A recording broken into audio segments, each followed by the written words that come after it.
Welcome to the Out There channel, live stream 25. For those that are addicted to aliens and UFOs. Let's kick it off with some music and I'll do my usual checks.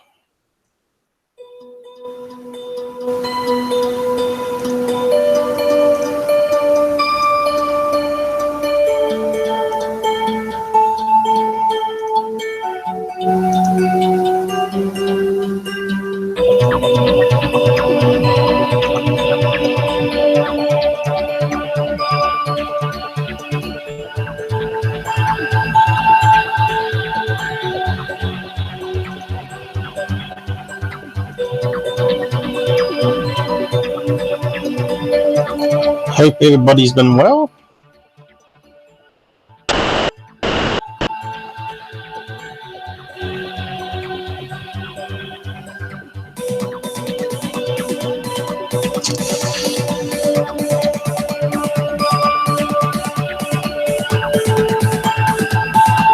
If you hear any hissy sounds, that's just a bug in the software. This is a low budget software we're using here.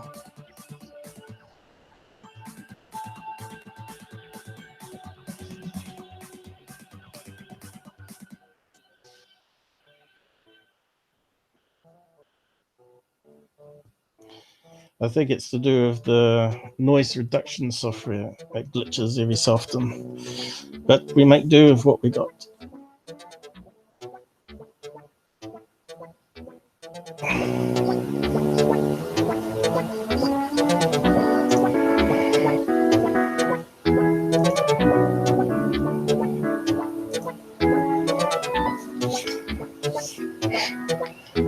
Robert was meant to be joining us, but he had to pop out, so maybe he'll drop on later. QVid, I'm not too sure about, and but I'm used to doing it solo anyway. Let's just switch it to my desktop.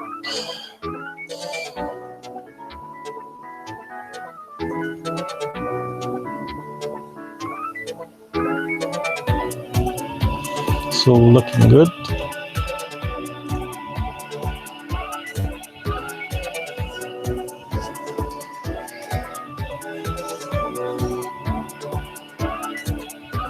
Probably should wait for a few people to join if they're going to join. I'd say most people will be working in middle of the week. Sleeping.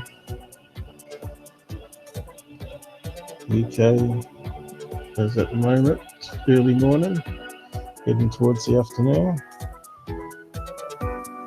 USA must be early morning, heading on to early morning lunchtime. Probably 4 or 5 in the morning over there. What's your favorite dish? Depending on what side of America you're in. Gas, fish. What's your favorite dish? Come on. Eggs, toast, gas, fish. What's your favorite dish? Come on.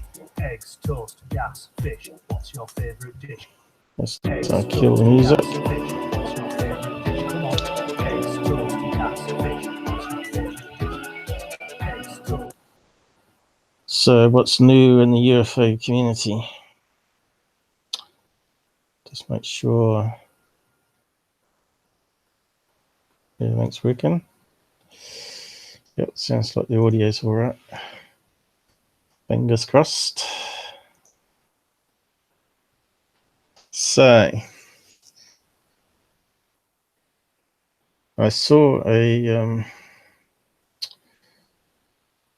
what I'm going to talk about tonight will be a video I saw on Third Phase to start with. Should be a quick, easy debunk. The problem is everybody wants to believe in UFOs and they see stuff in the skies, but unfortunately, most of it's basic common knowledge, Earth-based stuff, and we know the real ones are out there. It's just either people have lost the footage or the government's taken the footage, or there was only a sighting and they didn't record it, which is a bit unfortunate because they're the ones we want to see. So, we know there's some good ones out there. The one with the laser sipping UFO that shoots at the rocket cone, they had it on a telephoto high quality camera system they're recording for rocket tests, so we know it's out there. Now they were looking for you the viewfinder at the time, unless you don't believe the guy. And then you got the one that landed in front of Cooper, the astronaut, and they had the camera at the time rolling there as well, and it was whisked away. So we know the footage is out there. At the moment, we're only getting thermal images from To the Stars, but sounds like there might be some more releases coming out next year. So we'll have to see what happens there. Exciting times ahead, maybe. Maybe finally UFO disclosure will happen.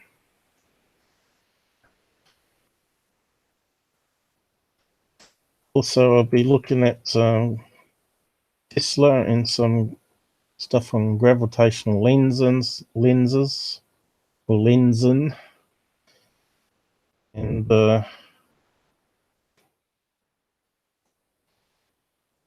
looking at why our science could be off track,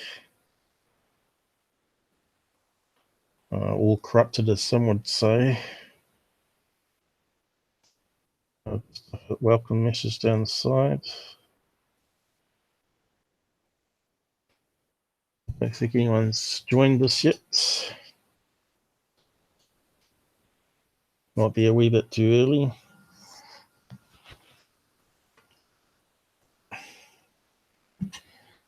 So let's bring up third phase.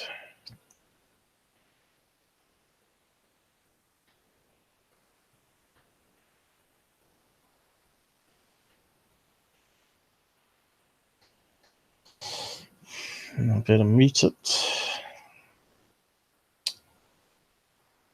System's running a bit slow again. Not too sure why.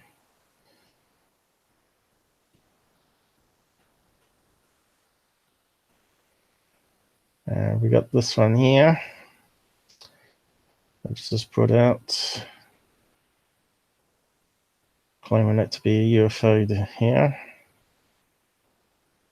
So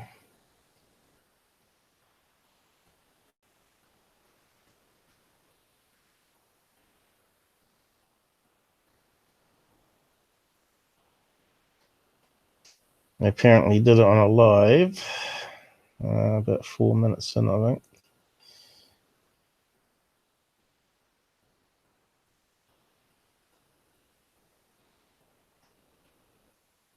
think. Some guy claims that he's filming UFOs all the time in LA. And there's the mouse. This guy here, the backward hat.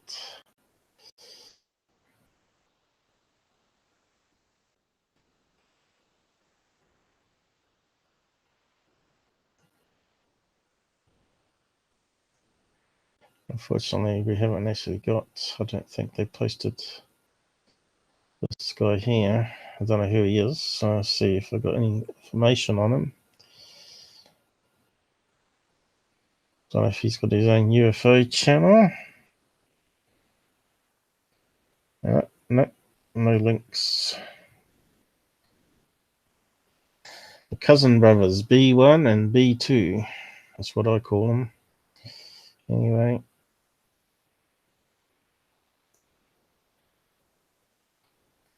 He's claiming that's a UFO. What if I should do another screen snapshot? I have got one already.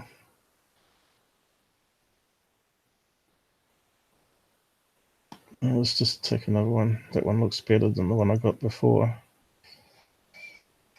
So they're claiming it's not a UFO. I mean, not a balloon. But is it? Looks like it's got shadow on the screen.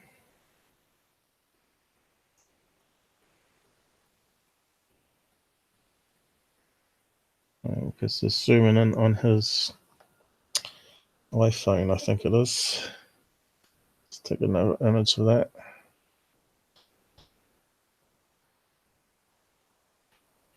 Where's it going? To the wrong place.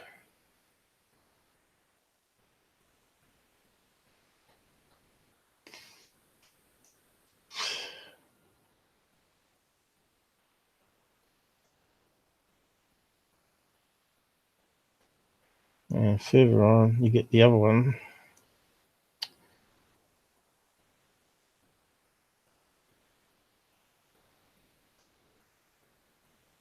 Now, it looks like it's just a photograph because he wasn't playing it as a video. Which is unfortunate because it's easy to make fake claims with just an image. Mind you, it says MV image. So it doesn't mean it's a snapshot from a movie.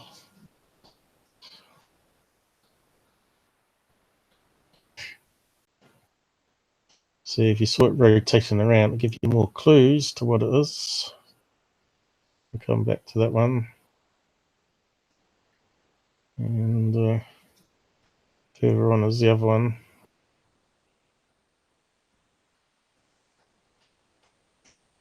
No.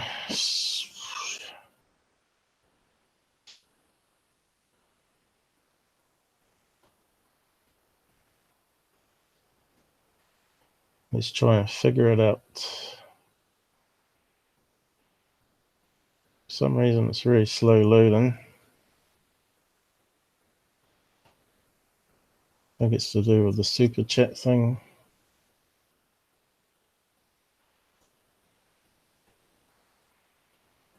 Here we go, there's the other one. Again, if I play it, it's not a movie.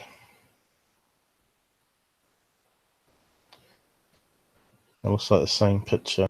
We're just zooming in and out. And they're saying it's not a balloon.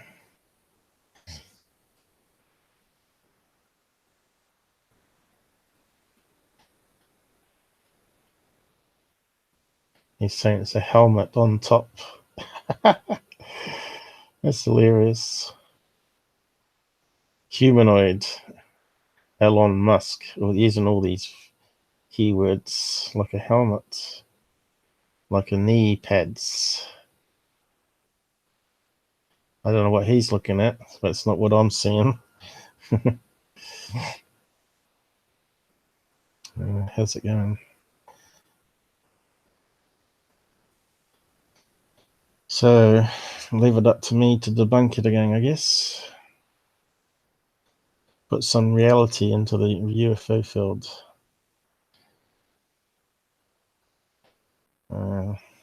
Is it corrupting the writing?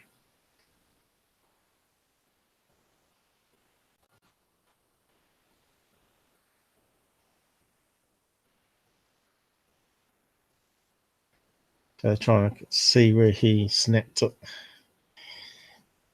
So why don't you take a video of it? Because he probably knows he's lying. Tell the truth. So enough of that one. I wonder if he runs his own UFO channel. AK Balloon Summoners. He may have made the hoax. You just don't know. Thought I paused that sucker. Pause, you silly thing.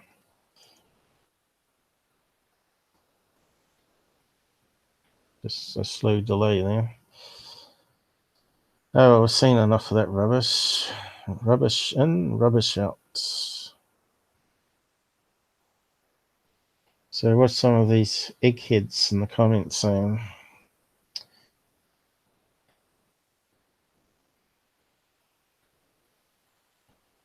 It's not a balloon, it's not a balloon.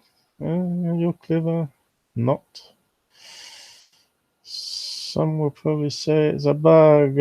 Oh no, it's not a bug. Great shot of a UFO. Ooh. That wasn't a balloon or a drone.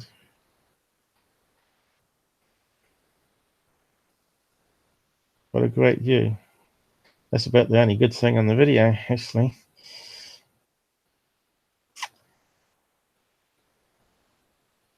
Always a thumbs up for the fellas. I wonder where he sticks his thumb then. I don't know where it should go. Holy crap. Predator movie. Oh, nice. These guys. Do they watch too much TV or something? Black object zooms by, but towards left. Yeah, that was a bird. UFOs in California. Now, we know for a fact that California has a lot of balloons, helium balloon cells. I think 1 year they sold 67 million in California alone, I think it was. And quite a few of those escape into the atmosphere. But at the moment it's banned because someone's been lighting fires over there, and it's all on fire in North California. A lot of people being killed and houses being destroyed. It's very sad and shocking to see on TV. So hopefully they can put it out. I know there were some Kiwi firefighters that went over there to help out. It does look a bit smoggy if you look in their video there. I thought they might be going closer to the forest fire because they'd like to be doing their lava and in Hawaii. So how come they're in California at the moment then? Someone can afford to travel. Anyway, so we got some snaps off from it, and I've preloaded them in the graphic editor. The one they're saying is not a balloon. First of all, we need to scale it up.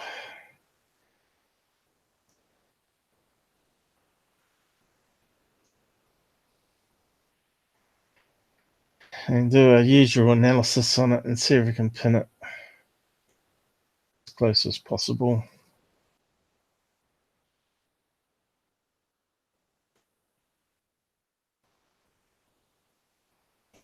There we go. Looks a bit dark, so let's lighten it up a bit.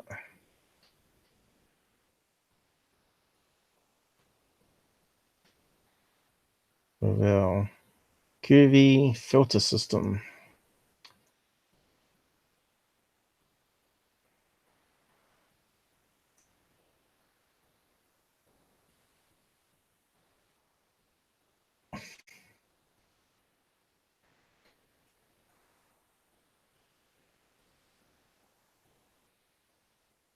It's not the best of images though.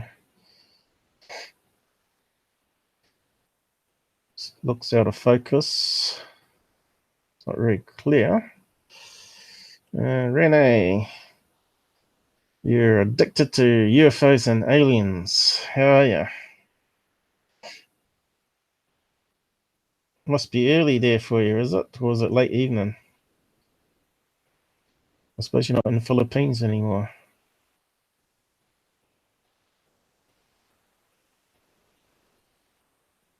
You can see some reflections on the phone, look, because I've taken it off the phone itself. So this is hand, I think, thumb there, reflection next to it. Sort of stuffed that up there though. It's going a bit slow, we'll see. It's not responding real time like it should be. But my CPU is 87% at the moment.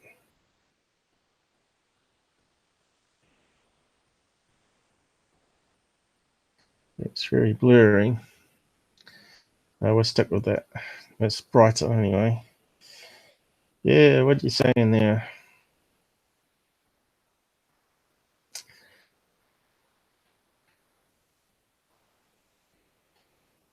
Yeah, it's 3 a.m. You should be in bed.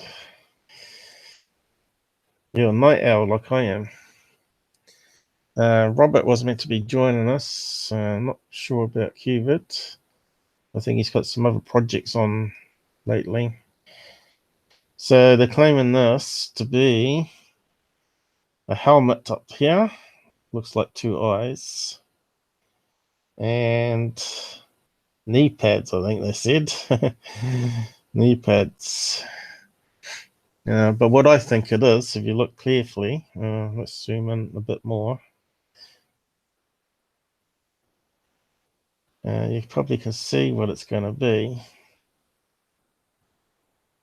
Almost looks like an alien with big eyes here. It's amazing how optical illusions can be. It looks like a Mickey Mouse hand here. But what I think it is a stick, vertical stick. And I think someone's put a helium balloon up here.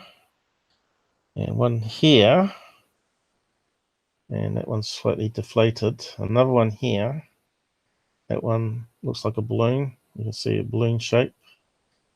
And also down here, which I think is also another deflated one. So it's lost something. And here, if you look carefully down the side here, it looks like a thin cardboard cutout that someone's stuck on the stick. To me, I suspect that's going to be something like a Spider-Man or something on the other side. So if he did a video and we saw it spinning around, we'd have more clues. Whether it's a hoax, it could be. Someone could have made it up. But yeah, it does look like it's got an edge going down, like it's like a quarter of an inch thick cardboard. And we're seeing the black side of a cutout. That's what I'm thinking. What do you reckon, Rene? What do you think it was? And don't say UFO. You're calling it an android.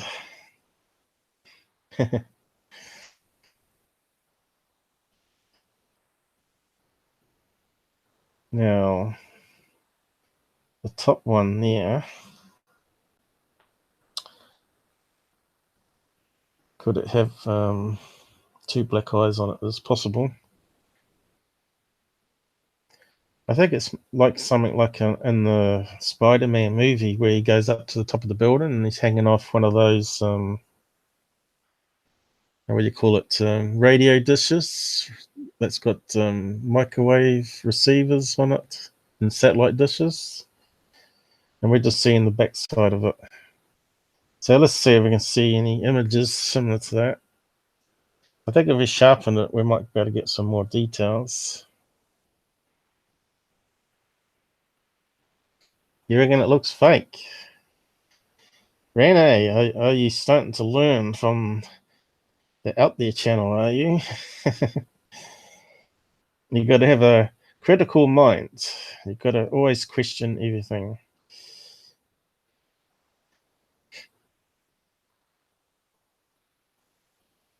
A General Grievous from Star Wars. Yeah, I never thought about that. It could be. It could be a character balloon for that.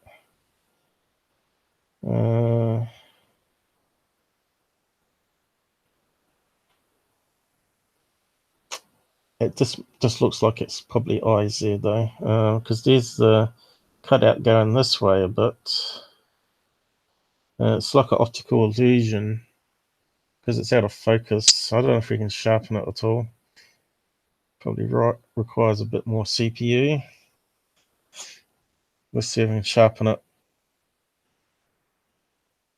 takes ages for the pop-up to come up though, because I've got like hundreds of tools, add-ons, plugins, and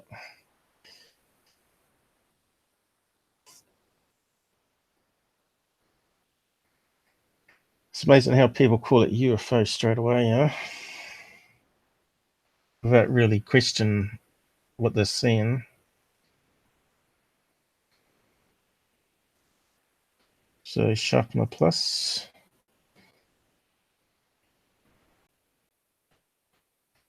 I don't think it's CGI. CGI is normally done on video, and Photoshop is done on photos. And of course, the guy wasn't, as I was pointing out before, the guy wasn't playing it as a video. He was only showing it as a still. And I think if we saw it as a video with it spinning in air currents, it would have gave it away, see? So the guy may know what it is and just making out this UFO. I don't know if, like I said, I don't know if the guy that they're talking to has his own UFO channel, but there's a few balloon summoners in California that have been caught out with Star Wars balloons, like you've been saying, Stormtrooper, and they still wouldn't accept it and try to make excuses that it doesn't fit quite the same, but it's just deflated. So when it's deflated, it starts changing shape, of course, and it depends how strong the air currents are. Here we got here, Jules Wynn. You're also from Aussie, aren't you? That's my cat stealing someone's bags of nice for her Chinese cat. Don't know. What I'm saying is, I think it might be a cardboard cutout on a post with 4 more Milo balloons, because we can only see one angle of it. So I'm just going to see if I can sharpen it a bit.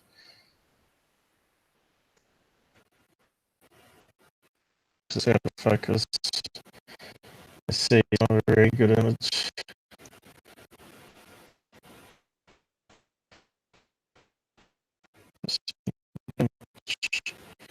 Here we go. It's looking a bit clearer.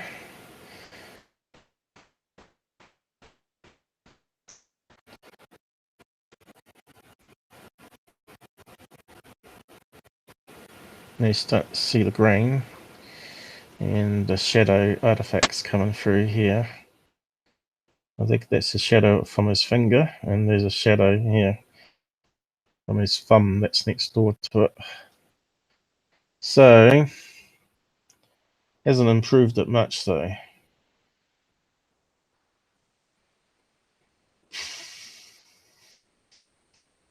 So I reckon that's a Milo balloon there. Still think that's a Milo balloon there, but it's deflated somewhat. And this one here, strange, almost looks like a hand, which is possible. Is it connected to the cardboard? And they may have put a like a blow up a helium balloon hand on it, which is possible. And that could have been the head stapled on the top bit here, which is spun around in the air current. And that might be the 2 eyes at the top here.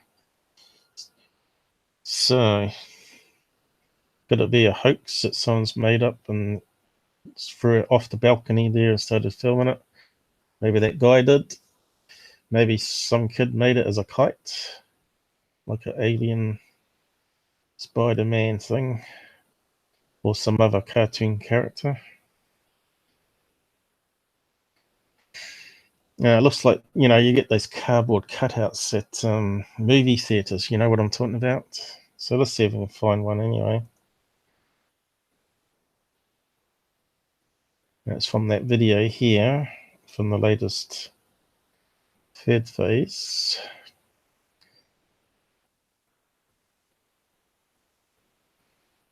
And this guy here with the backwards hat. I don't know if he's got his own UFO channel. But we know there's a lot of balloon sightings in California because it's the party state. A lot of beach there. they like to release them from weddings and stuff, and have a lot of birthday parties. So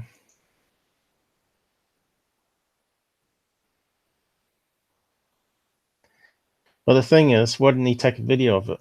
You know, if we could see, a video is always going to be better because you're getting 30 pictures a second on your phone, and if it's going to air current spinning, or if it shoots off at impossible speeds, then we know that it can't be a man-made object straight away.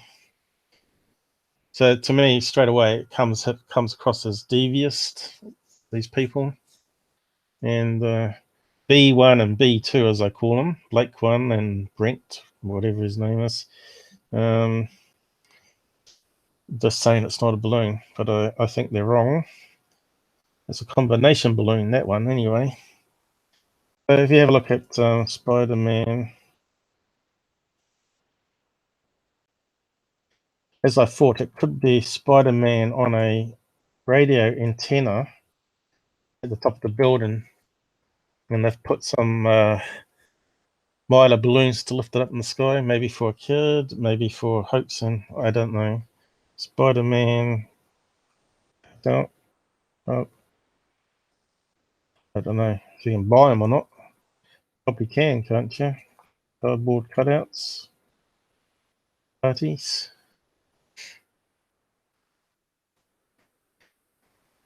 Yeah, looks like you probably can.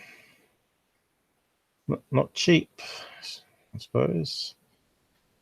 Anything to do with Hollywood, huh? There we go. We've got some cardboard cutouts, folks. Right. Just look like it's stickers and stuff, so it's hard to know. Need someone standing next to it. Here we go. What's that one?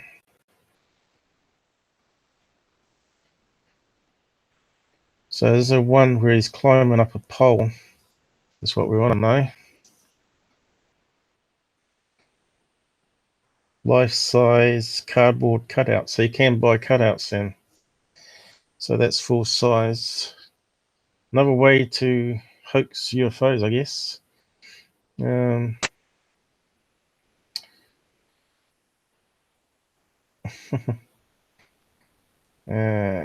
Is there one with an antenna one? My sinuses are not so good lately.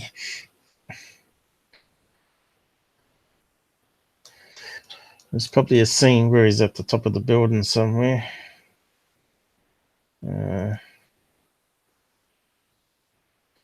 Trying to figure it out, you know. Antenna.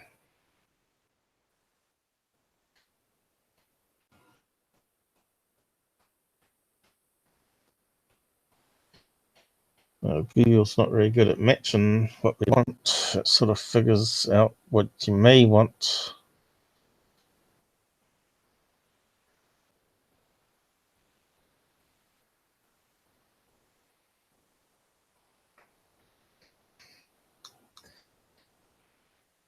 Let's just get rid of some words. So how's everybody doing? You been good? Not sick? Not flus? No fires near you? California looks a right mess at the moment. North California looks very scary for people. And those fire tornadoes that they were talking about, not the real nice thing to have coming towards you.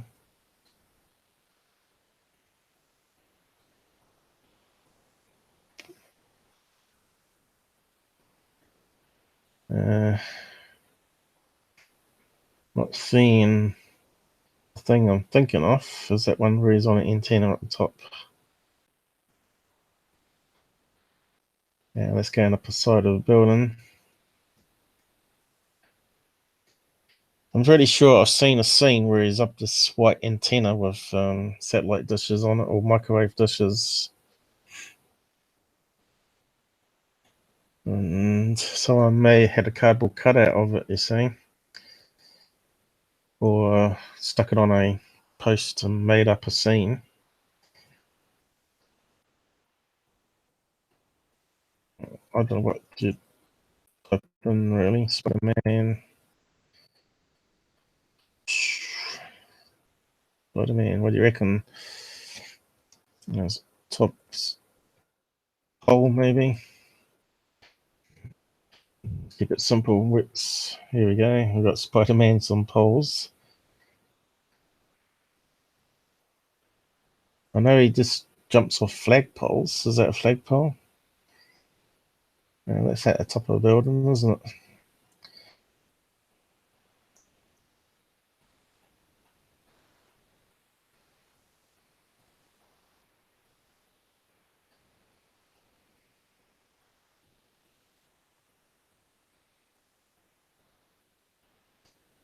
Yeah, that's a traffic light.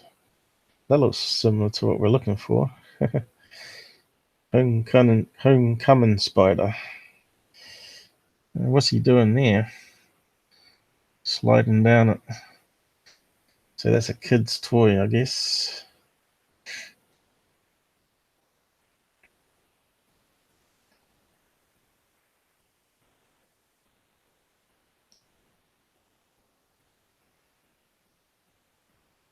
Yeah, you probably know what I mean. And anyway, well, could it be like see, these have got big eyes too. And if you look at the picture, someone could have made a Spider-Man head to replace the wooden one at the top. Where's my cursor gone? Up here. And I still think it could be a Spider-Man. It kind of looks like an alien head there, though, doesn't it? Just haven't got enough quality in the photograph. What's these guys saying? Ghost in the shell. My Sinaton man robots. Yeah, it's going to be a character figure of some sort. And we're seeing the backside of it, of the cutout. If we could find an image, we could do a side by side, I suppose. Really want the backside of Spider-Man cardboard thing. Let's just have a quick look a bit more. There may be something that pops out straight away. What's this one? Someone stuck it up a pole on the street here. Oh yeah, Spider-Man scrolling down. It'd be something like that. Got cardboard cutout, of course.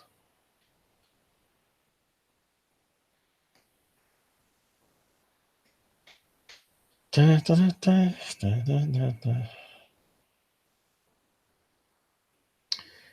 Jules Verne go, did he? I was hoping this was going to be a quick debunk, actually.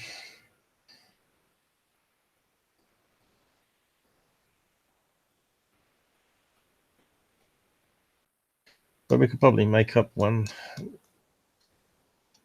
So we go back to Spider-Man. Cardboard, maybe.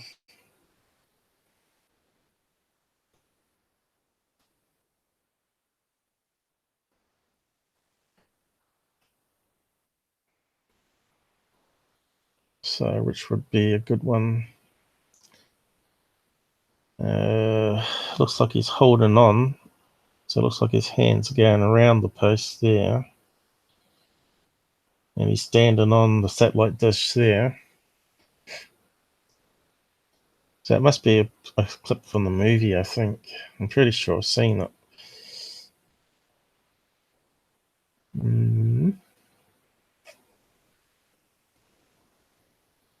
Need one where he's holding the post.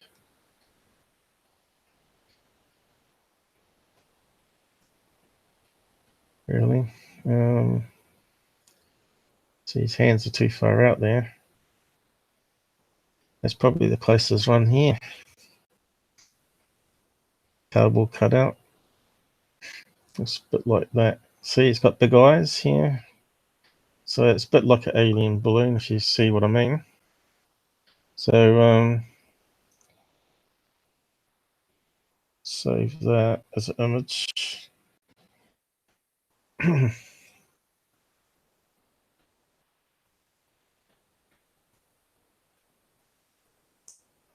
It's taking forever.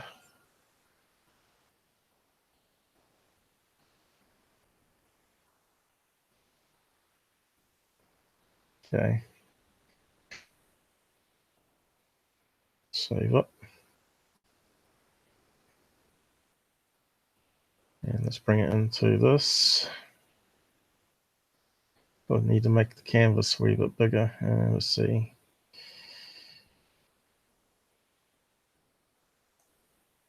I'm going to double it really. So what's it set to at the moment? So go to 500 would probably be good enough. Add it to that side here.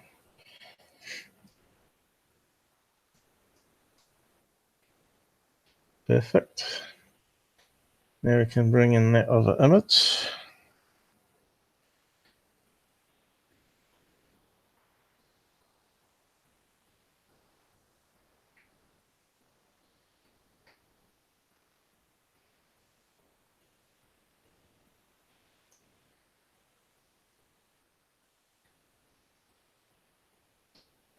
It's a lot smaller. Pixels, anyway.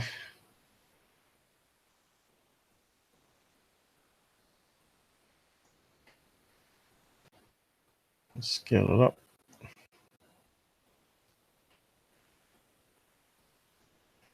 Probably too thick now. Looks like the foot is there, and the other one probably wraps around the post, probably. That's why it's only looking like a half a foot. So we want to sort of flip him around, rotate him.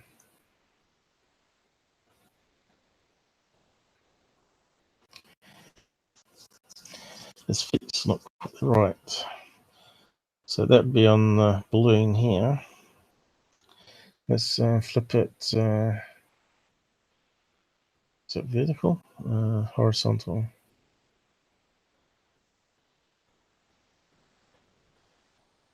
Yeah, it always does that. Now it screws up, I suppose. Where's the handles gone? Makes them very big.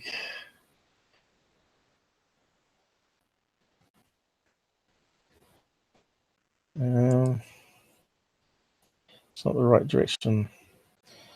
I have to rotate it again.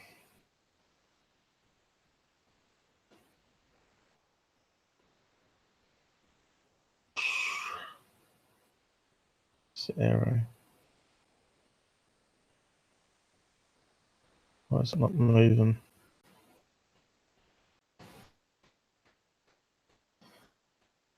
Stupid thing.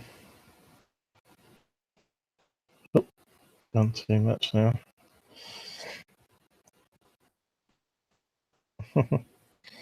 Fun and games with graphic editors. They got a little bug on them. It's made it far too big now.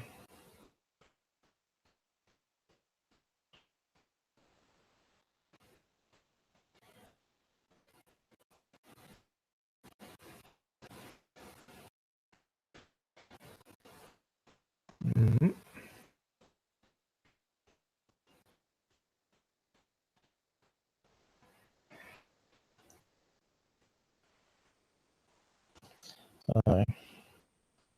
Nah, it's going too slow. That'll do, I suppose. Still not quite right because we're seeing it from behind. So that foot would be that one there. So if we do it from the front, say, so it would run up this way. So that would be the balloon up top here. So we need a balloon. Oh, we can just draw the balloons, I suppose. So using a real one.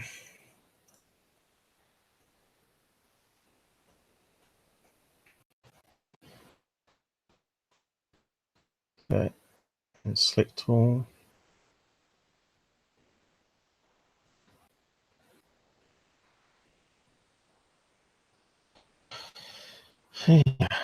What are you saying, Renee? Pleased Amy Robot. Don't think we've got any balloon shaped ones. We can back from the list. I need to make a set especially for UFO debunks. Although they did have a TR3B there. It looks like, yeah, triangle. I don't see a balloon one. But the spades, I suppose that's kind of balloony.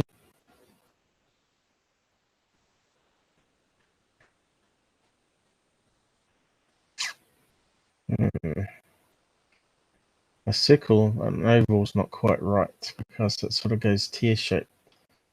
Tear shape. I suppose we could choose a spade.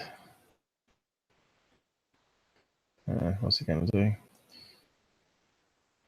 So up here we've got that balloon that's blowing around.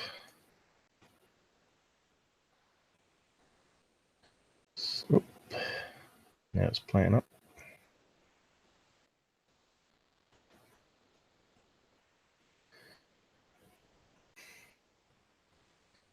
So that's up near the head here. Whether that's just a normal Maya balloon with some other character face on it, don't know, but it's up there. And then we got one down where the hand goes around. Actually, that one's the other side because we're looking at it from the front. So that one's there. Then we got the other one down here, which is too small. Maybe not. It's going too slow. So that's down there.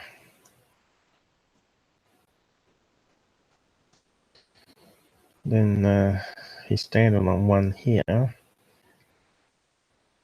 And the bottom.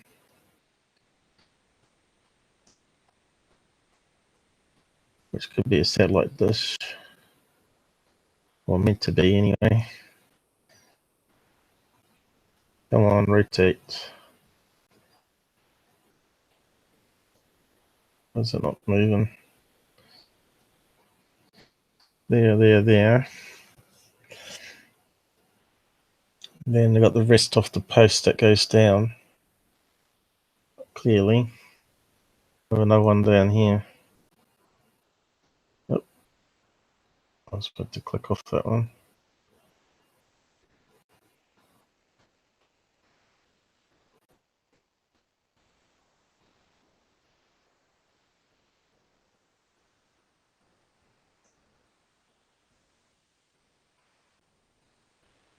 Which has been deflated.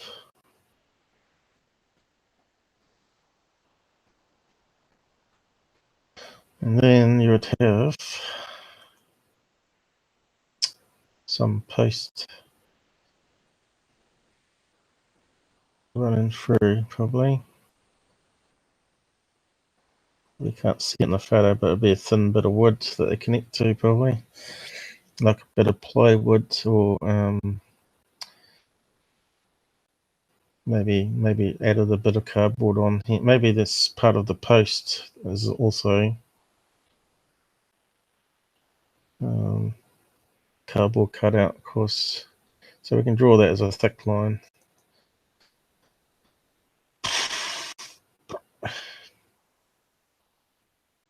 Now, I wonder what you'd do if that dropped out the sky in front of your house. So it's got to land sometime when the balloons pop. So was it not drawing it?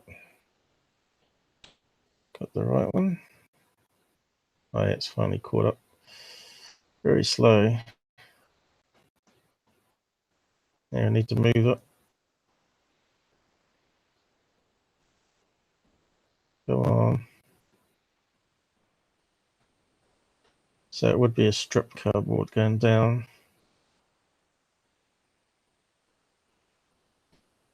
Like so. Should have made those outlines thicker on those balloon bits. So that would be the front view, similar to that.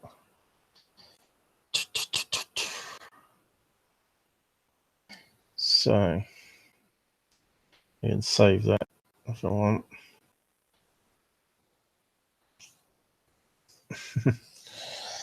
But it could be some other character, of course. We're just using best guess here. Clearly it's not alien or UFO.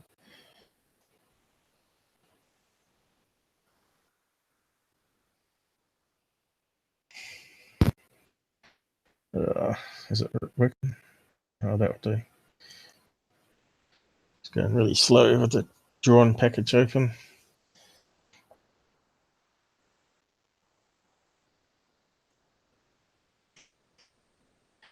So Renee, you could make your own fake. What's it doing? You could make your own fake cardboard Spider-Man or something and float it around your neighborhood and see if anyone spooks out about it.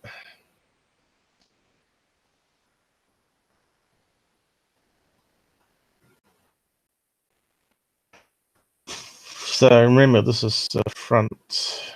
Should really say that up here, shouldn't we? Possible front.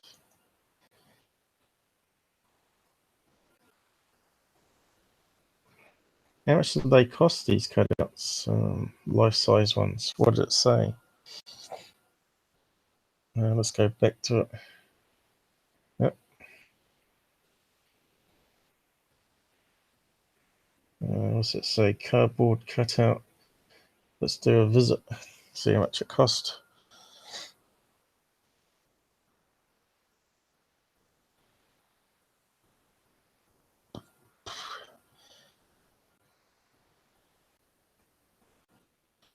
$35. So these people would have been keen to hoax it if they're going to spend that kind of money.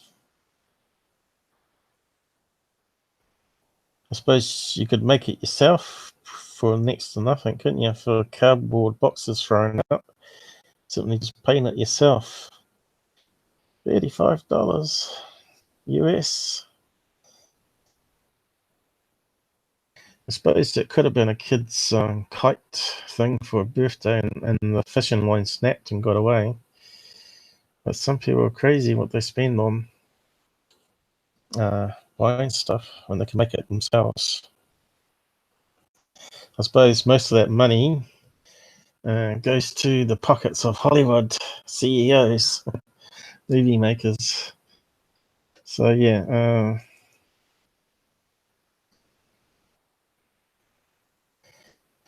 mind you, it's kind of fun sort of sussing out these,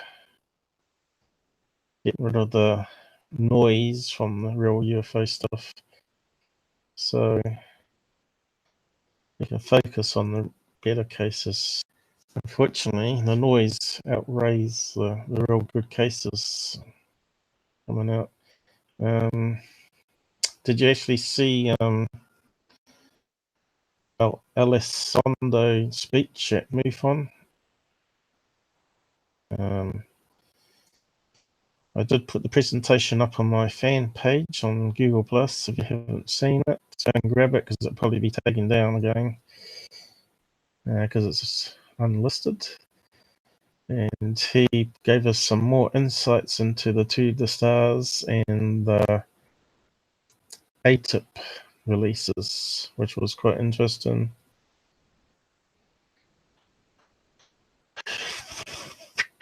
Okay, front.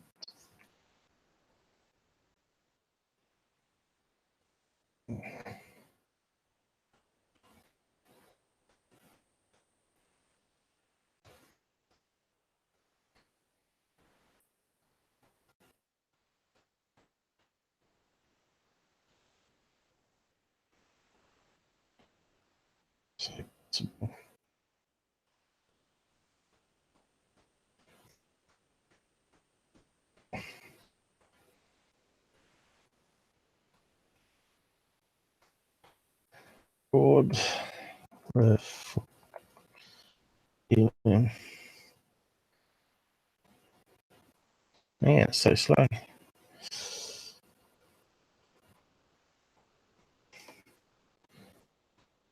And here we go.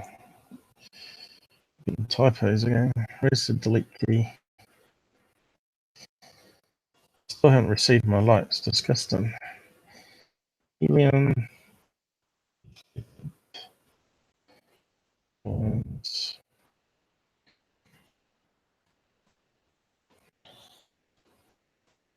And that would be the back view here.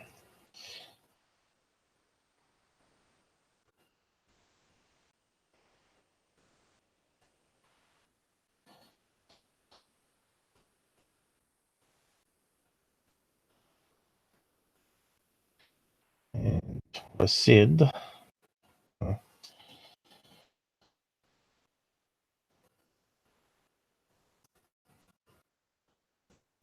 yeah, we'll get there eventually. Back view. Stick down here. Standing on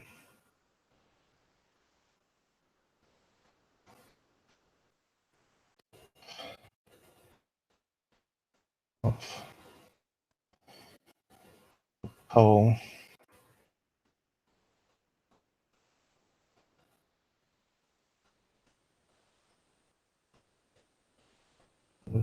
UFBalloons.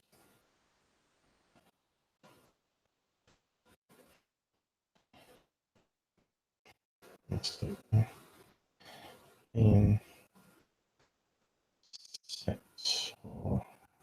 Okay. So this is what I would do, and I'd put it to a, you know, a UFO case file, which I don't do anymore because I do the streams instead. Wave dishes.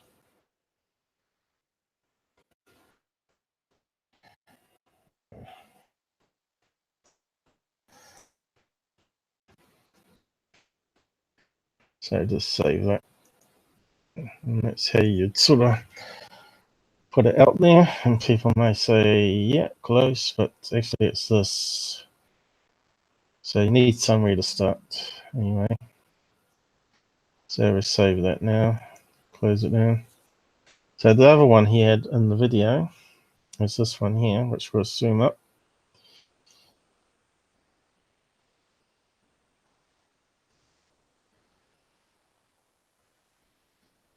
Which is a bit more readily to work out. That'll do.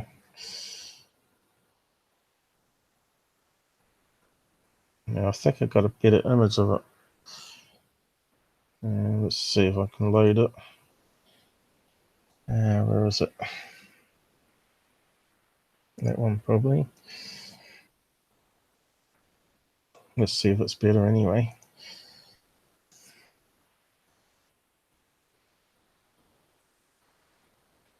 Is it much better? It's bigger. Probably not as blurry, so maybe it is better. So resize that one. Hey, what have we got?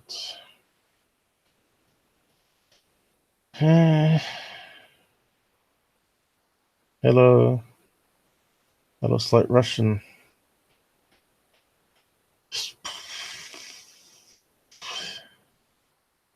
So let's have a look. We'll scale it up to 1280. That'll do. Get the 9 instead.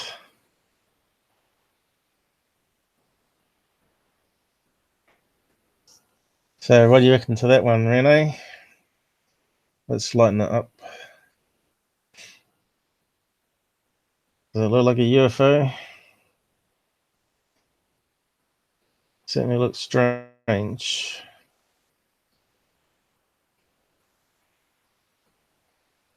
Yeah, we're lighting it up. Could almost make out some details. Again, he took a photograph and not a video. And if we could see how it was rotating, it might give us a clue what it is. Looks like it's tubular, going this way, downwards. Looks like it's got another tubular thing here. And then it's got another tubular thing going this way. Another tubular thing going that way. It's very strange. I think if we rotate it, might have a bit of clue. Rotate. Flip. Rotate. What's that going to give us? And we want to straighten it up somehow. What can we do? Rotate.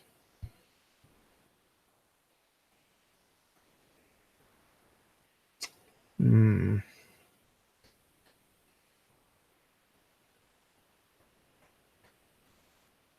know you can rotate it, but you have to do it as a layer. I might do it because it is a layer. They normally call it a background. So, which way do we need to go? We need to go upwards. Oop. That's going to look strange. It's not coming back to us. That's sort of going in the right direction. Oh, that's squashing it that direction.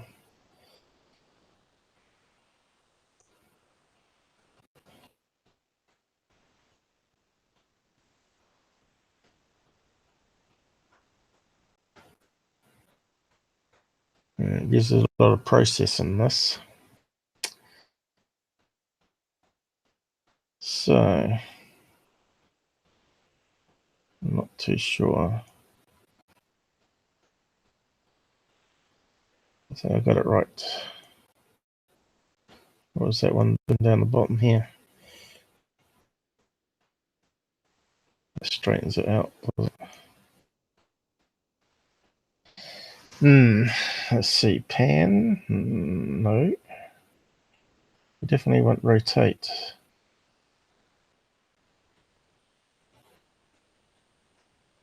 Be up that direction. Let's start over. Let's straighten.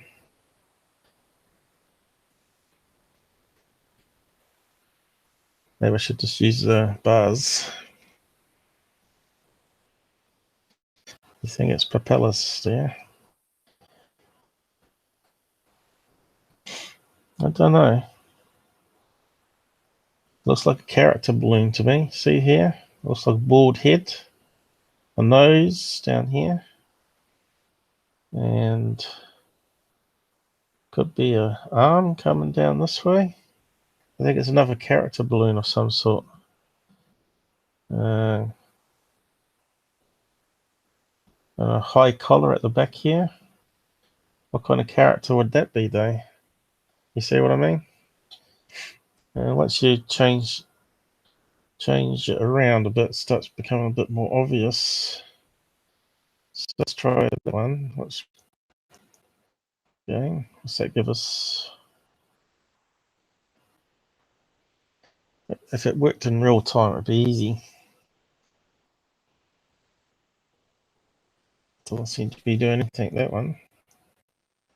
So the top one, what's that give us? Here we go. That's straight now, isn't it? So let's sharpen it up.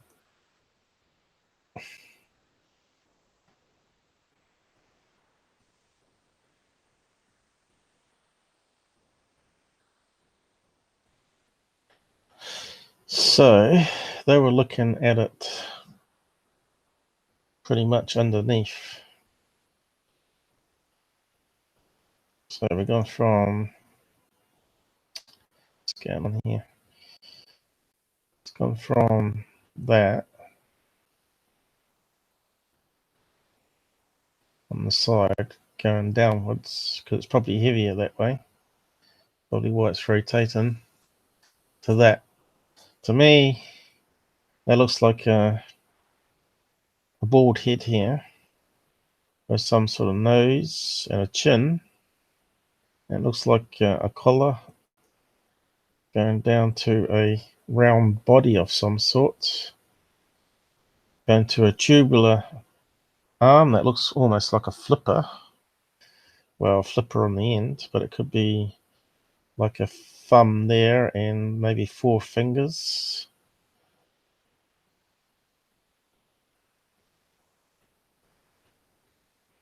So what kind of character would that be from a movie? Yeah, it looks like another limb or something coming down here. It looks like the other hand here, or the other flipper.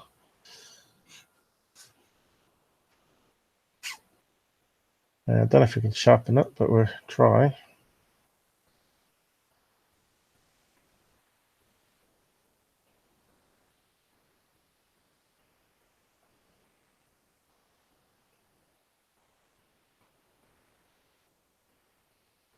What's happening? Going too slow.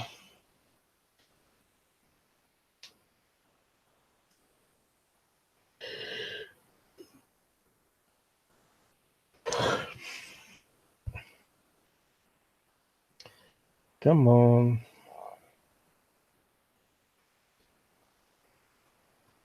Just as it comes up, clicks off again.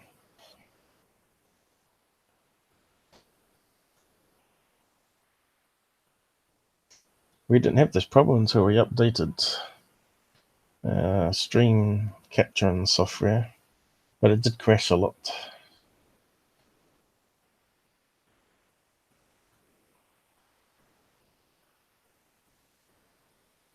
No, it's not going to give me the pull down.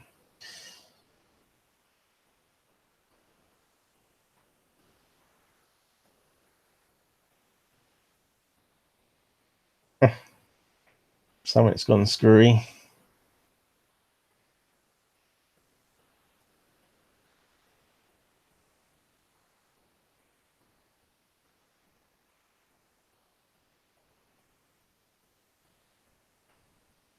It sort of flickers and clicks itself. Let's get rid of this other picture.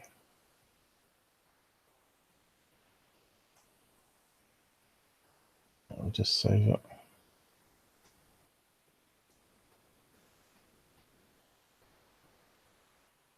Will it work now?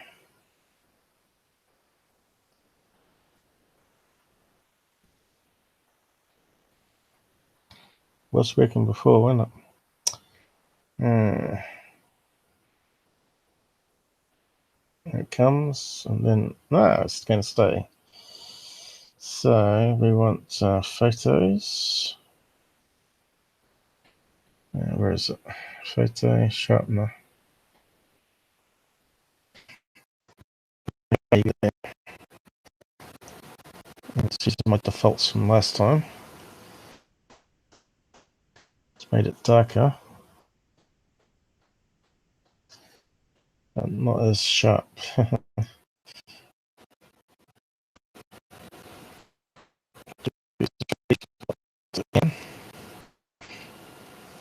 Almost looks like canvas. Yeah, that's so much. That's probably one of the better places.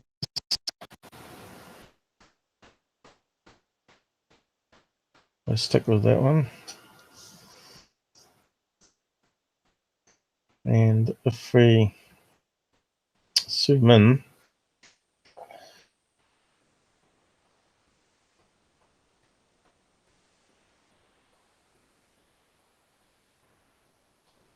you might be able to see what I'm trying to say. Definitely looks like some arm going down to a glove or a hand with a thumb. I don't know if you can see that coming up on the screen, the cursor. And to me, that looks like a head, a nose, going down to a mouth, to a chin. And this is going up to a high collar, going back down. And there, I'm not too sure, some sort of limb. Octopus man, maybe? Is there an octopus character out there? Well, it's only got 4 limbs. Jellyfish man? Let's see. Maybe we can search.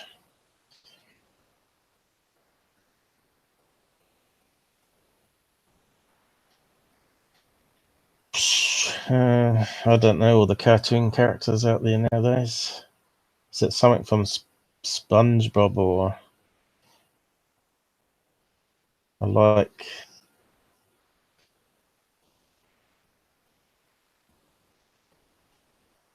Or was it another? Could it be another Spider-Man character? I believe there was some guy that was hovering around, and didn't he have flipper hands on one of the Spider-Man movies?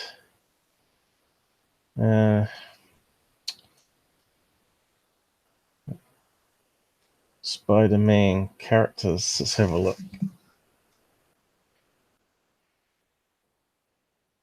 Maybe this guy that's hoaxing is he's a fan of Spider-Man.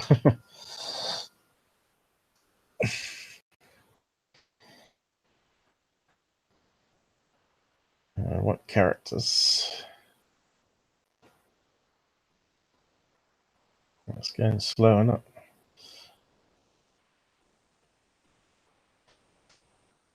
Is the stream still working all right? I guess it is.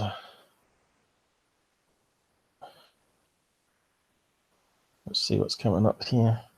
Oh, yeah, it's a little bit blurry, but you have to do 720.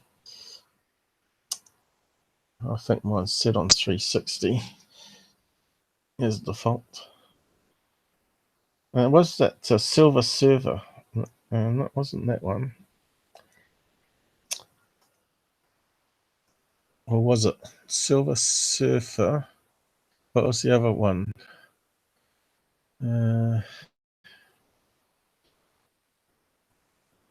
Is that all the characters here?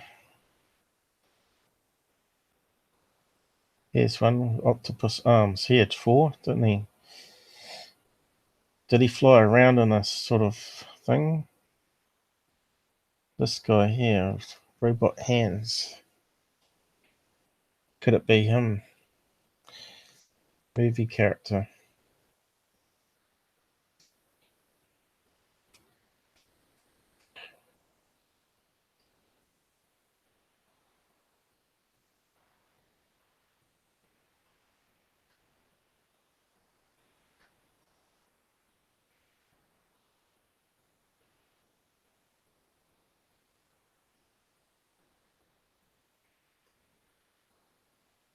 There'll be someone out there that will recognize it.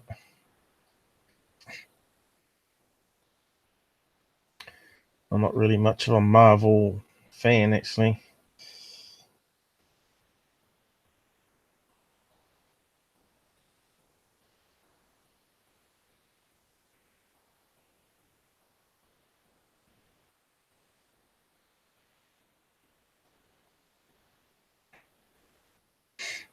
Did he have an old man with a bald head in the movie? It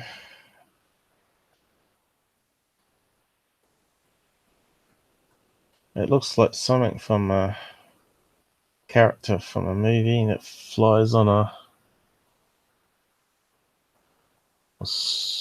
surfboard or something with flipper hands, bald head. Pretty sure there was a character in Spider-Man.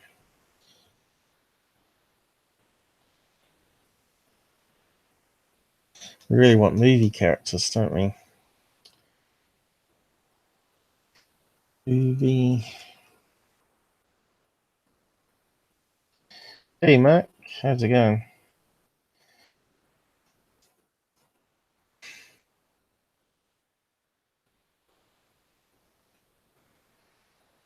We're trying to suss out some UFO videos from Tshirt face. Slip of the tongue there. You're up late.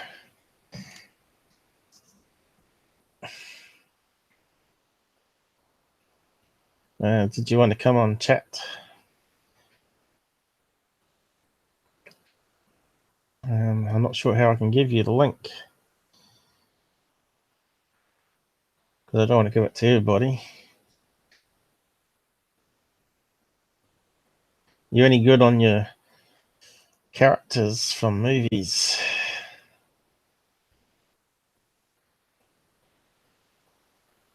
Do you remember a bald man that had sort of like octopus fingers in Spider-Man that flew around on some device?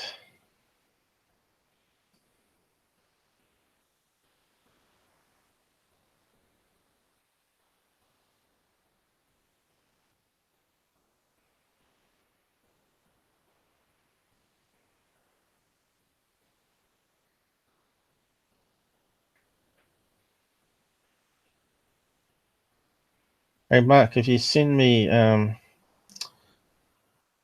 PM on Netscape, I'll be able to send you a link to join the chat if you want. I haven't got you on my list. Oh, yes. Oh, no, I didn't send it to everybody today. I suppose I could send it to all the guys, because they won't be up anyway. Let me just copy and paste it. I'll send it to Vern's group, whatever it's called, Turd Face. Computer's running terribly slow though.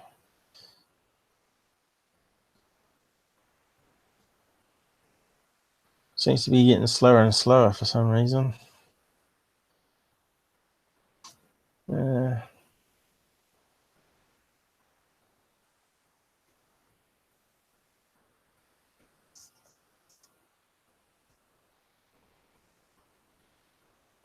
If I can add you to my OT group, but Hangouts is very complex, how to take people from one group and stick it into another group. Live.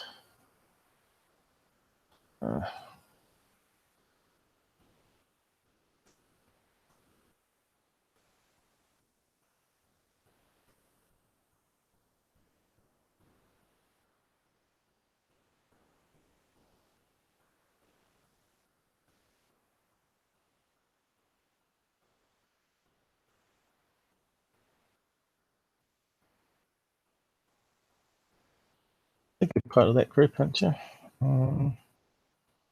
Let's have a look. What's your character? It's just your face picture, isn't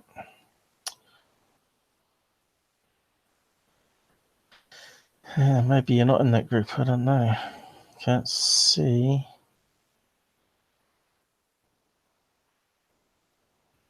Can't see your name there. Mike. Anyway, so send me a message on Hangouts. You just have to add me.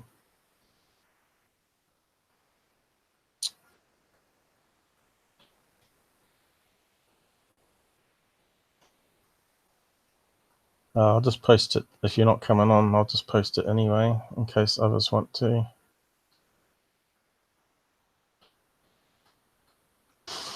They're probably starting to get up around about now in America, aren't they? Early morning.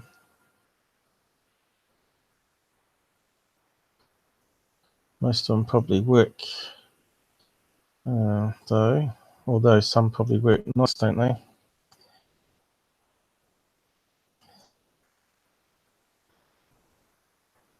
Stuck it in the 10th paranormal one. I don't think you're in that one.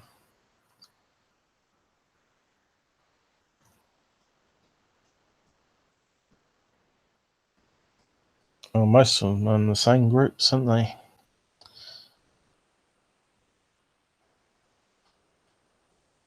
Oh well.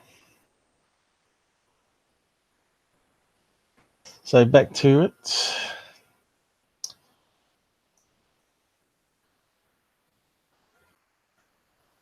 So, Mark, do you know any characters that look like this? With a round body, with an arm that looks like it's got a flipper. Well, two flippers. Maybe his feet's turn into flippers or something. A bald head, a nose, a chin, and a high collar. What kind of character would that be? I thought it could be a Spider-Man one. Like Silver Surfer. But it wasn't that one.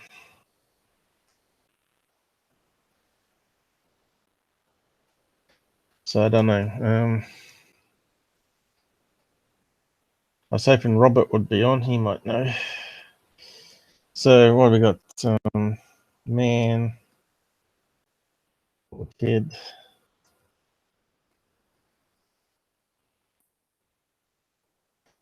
Helium.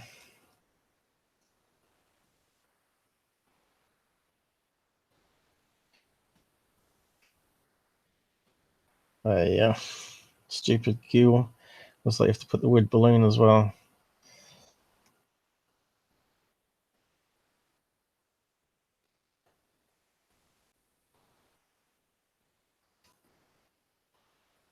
No.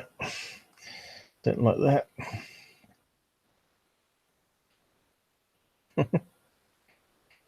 Oh dear.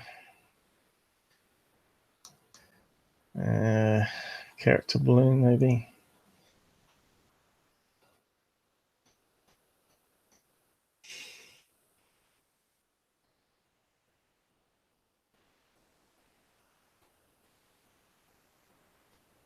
It's not those ones.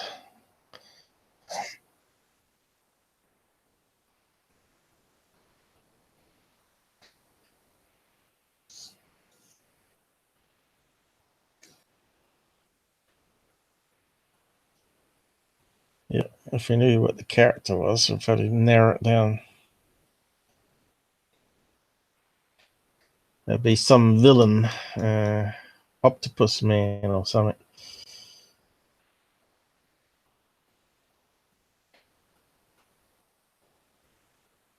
How do you spell it? So, Man or something.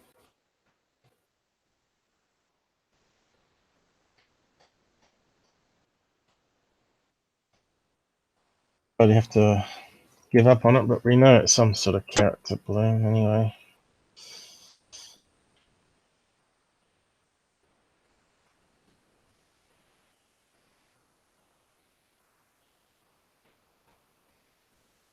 Yeah, I think it's an octopus.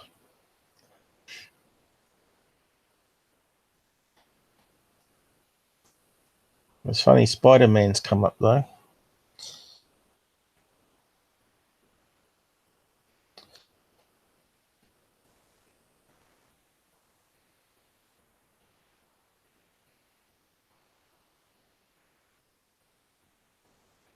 Yeah, I don't know. Squid Man.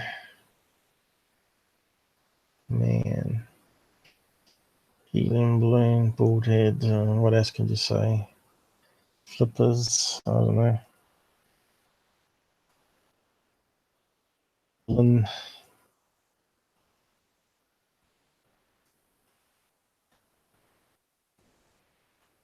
Looks like Homer Simpson.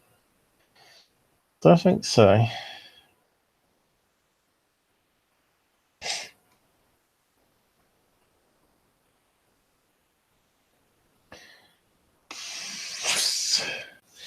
See, if you zoom in, there's the board head here, right? Maybe if I draw around it, then you'll see better, maybe. Let's create a new layer.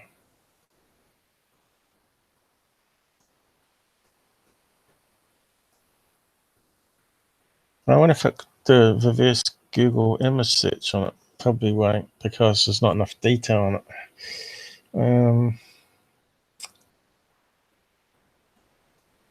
Make it 5 thick, maybe.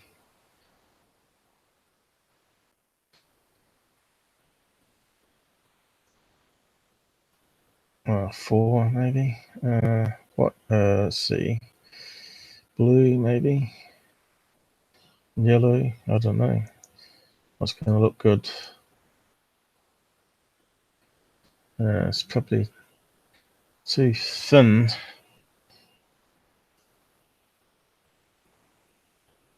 That's probably closer to what I want. This is a fun gadget, this.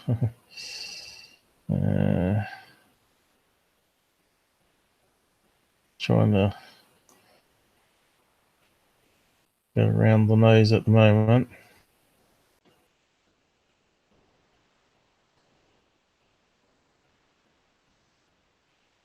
Oop.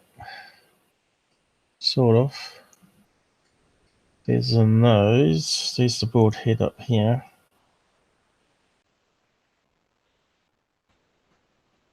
Gotta bend it around.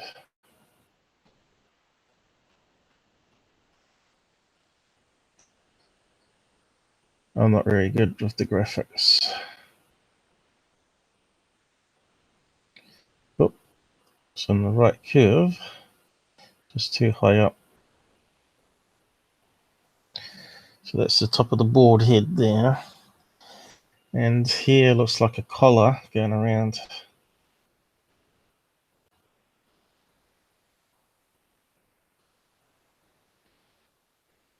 Back of him. So looks like a Count Dracula collar, some sort. Going this way. Oh, should draw another line.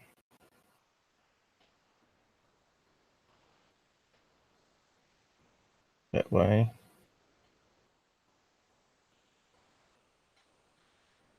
So there's a collar of some sort there.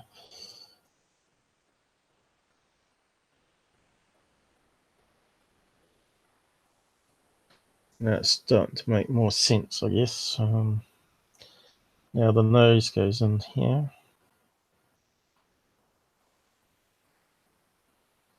Then it goes down to a chin.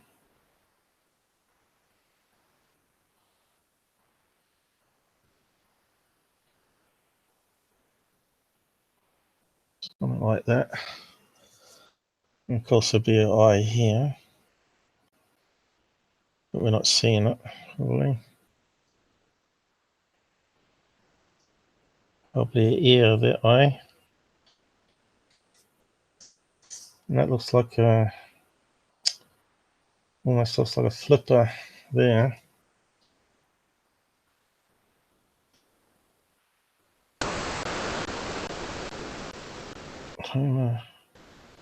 Top of the usual studios logo. Don't think so. But it looks like an arm coming down here, curving around. But draw a straight line, then bend it. I clicked twice, did I?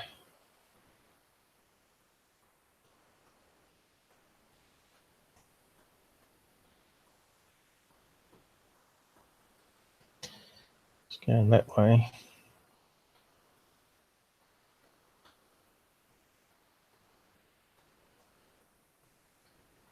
Don't saw curves at the end here. Like that.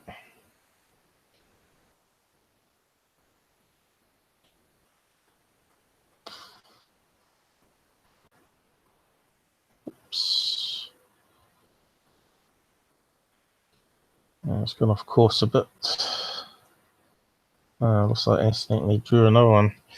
Right. This is where we got undo.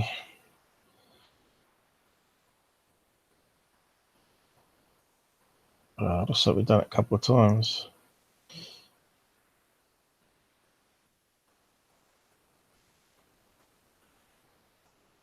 Let me get a drink.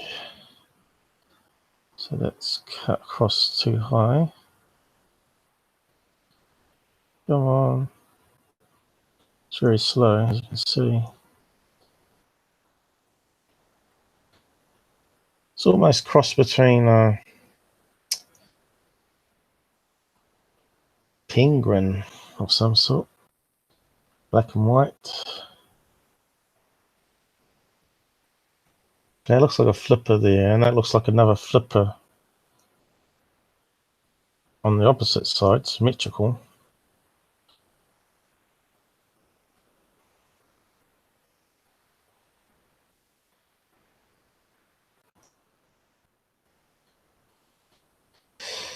And this, I'm not too sure.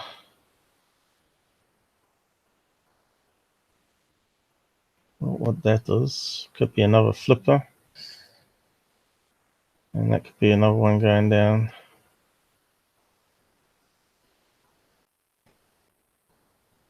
So yeah, I don't know.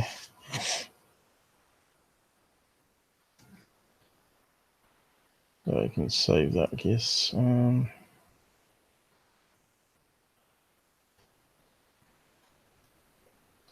I suppose I didn't save it before. You might hear the dog woof-in. I think he's seen a cat. Right. So we're talking about man with flippers. Some sort of character from a movie, I think.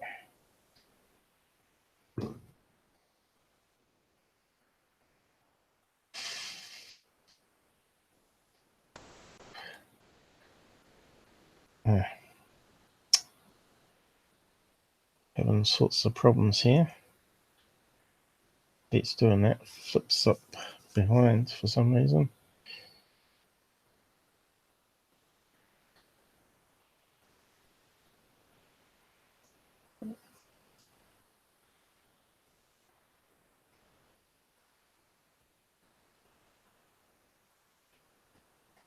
So which character could it be? I don't know.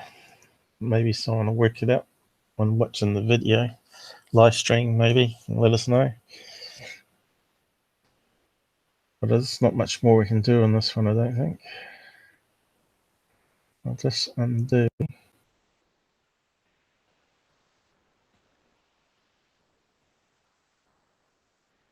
Let's see. I want to save the original picture that we got. Here's the history for undos.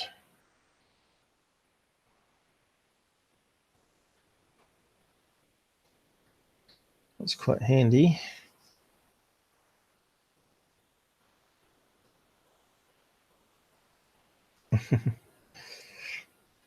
And we can save, was that sharpener? Yeah. So we can save that one as well.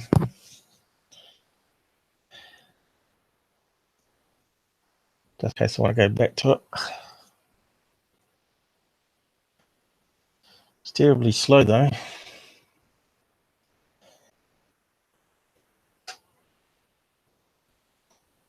I might show it to Earl from Methon and see if he recognises it. He's pretty good at that. He's a nurse. He reads out a lot of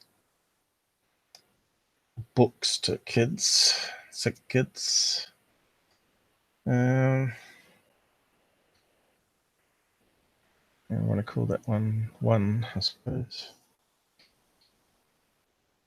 That'll do. Enough wasted time on that silly one.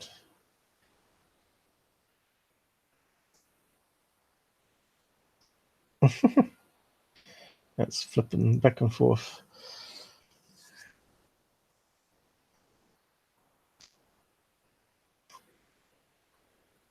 So just before we leave here, what's the last search we did? It's funny how Spider-Man's come up again, though. Man, villain, helium balloon character.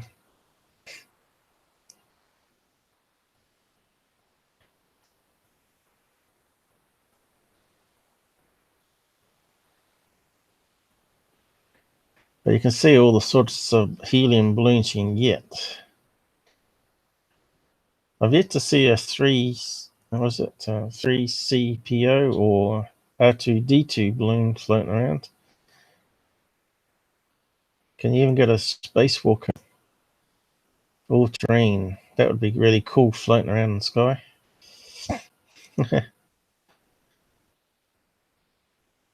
I suppose it's too expensive to lose it.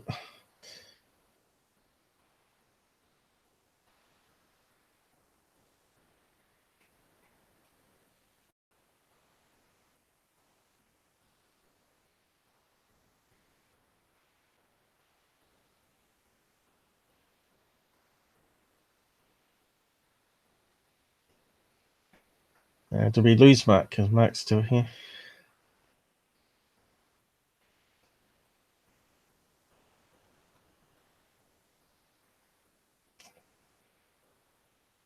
See, there's a board-headed character. It could be something like that, I guess.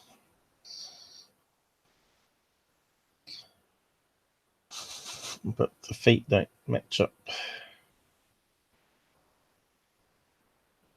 It does look like a squid of some sort, doesn't it? Helium balloon, let's type squid in.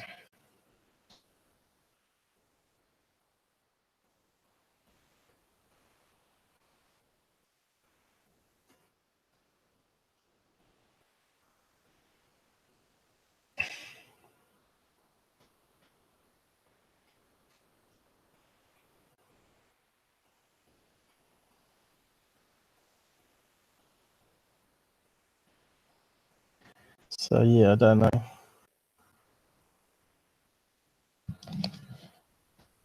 How's it going? Is it still going all right? All the CPU glitching, trying to make.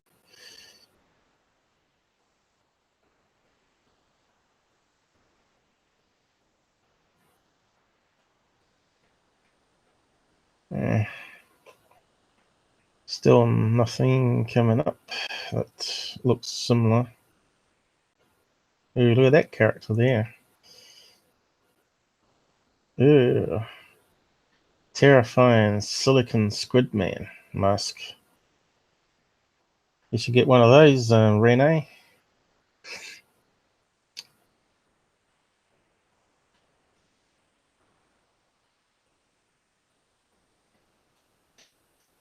Oh well, enough on that, I suppose.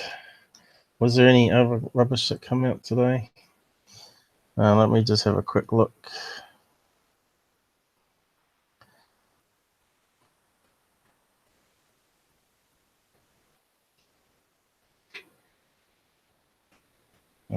Donald Trump pig. No, it's not Donald Trump.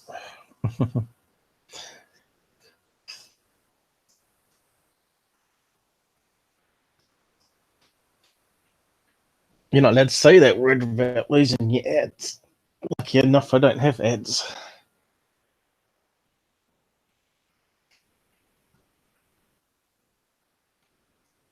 Rene's gone quiet. I think he might have fallen asleep.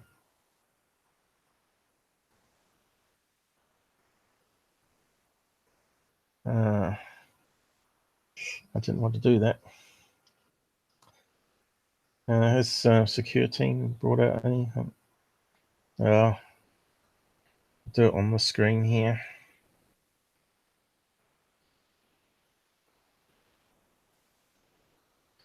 So that was third phase one, pretty much debunked. Everything's going really slow.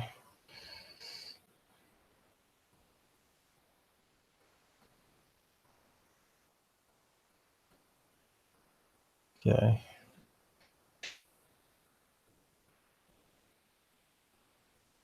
And wonder if we close down that paint thing,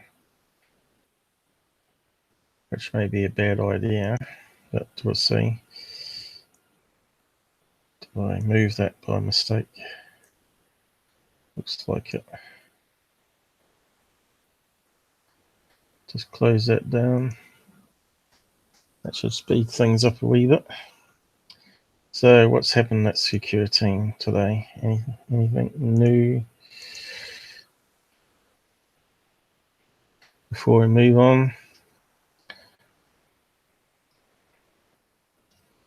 I know, Mark, you said you had the photograph that you were going to email me that you want me to have a look at.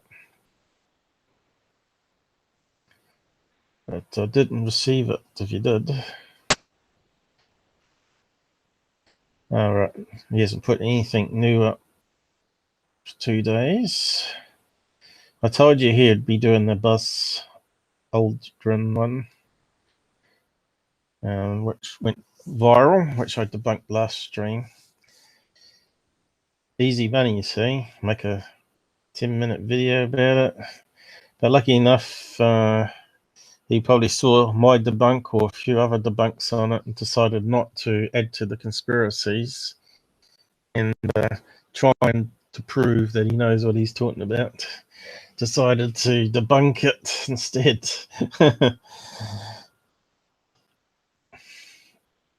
And some people were congratulating him, which is kind of disgusting. No one should congratulate a known hoaxer. I believe that scammers don't change. I've not known any scammer to ever change. We just had one on TV not long ago in New Zealand. Some guy from Tonga or Pacific Islander who was registering new companies and raking up $200,000 debts or creditors. And he had done it 7 times or something ridiculous. No one's stopped him. No one's going to get their money back. Do that 7 times, that's millions of dollars. So I don't think scammers change unless you throw them in prison and take away their money. Anyway.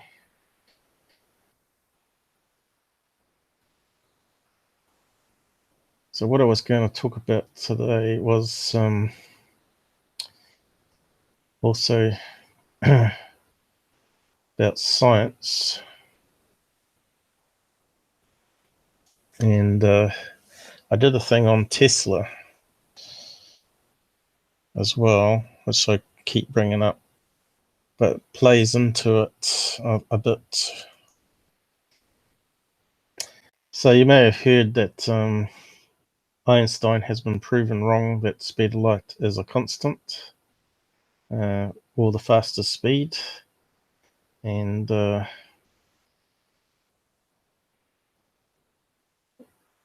everyone keeps pushing that Einstein's been proven correct for science with atomic clocks changing time, but it's not true. There's other ways to look at why the time on atomic clock is changing. You forget that the Earth's magnetic flux field changes as you go higher up in the atmosphere and into space. And of course, the satellite's passing through this field at very high speeds, and surely enough, it's going to affect the atoms at an atomic scale.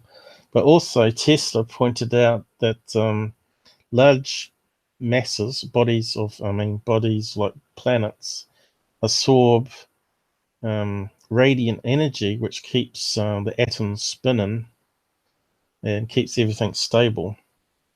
And the absorption of the radiant energy from what he called the ether, which is all around, which is what they're saying is dark matter as well, although they're saying it's pockets of dark matter. I think Einstein had a better idea than what we're using now as modern science. And of course, it's passing through this flux field, which is called gravity, as well as that could be having an effect on the actual atomic atoms, the decay rates, which is what it measures. And so the other thing that people are saying that proves Einstein right is Lensing, which is also related to gravity. And again, it relates to Tesla's flux. And of course, they're saying that the light was bent around a sun from a distant star proves Einstein's space-time business. But here's back in end of 2015 another theory, lensing by refraction, and it says here down the bottom,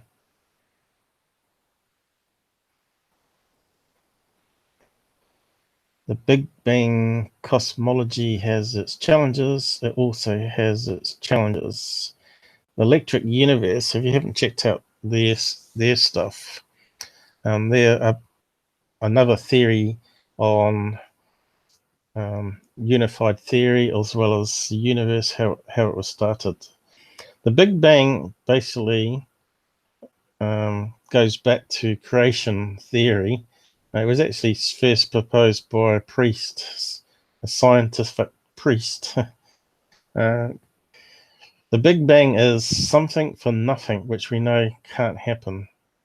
We know energy is recycled, but the Big Bang theory is it comes from a smaller than a pinpoint, and all the atoms in the universe, all the hydrogen expanded instantly to 14 million, 14, was it million? No, 14,000, no, 40 million light years away, distance and radius. So instantly, like it didn't have like 1,000 years to expand to that distance. It happened instantly, and the universe was formed. This is their idea of what Big Bang is. And of course, that means God created the universe, you see. And Steve Hawkins always said that God didn't create it, which is nonsense, because the whole Big Bang is round. That someone must have been the controller behind it all.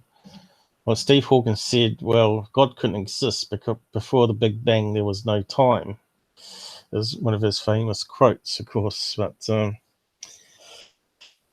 yeah, I think it's the Big Bang is all rubbish myself.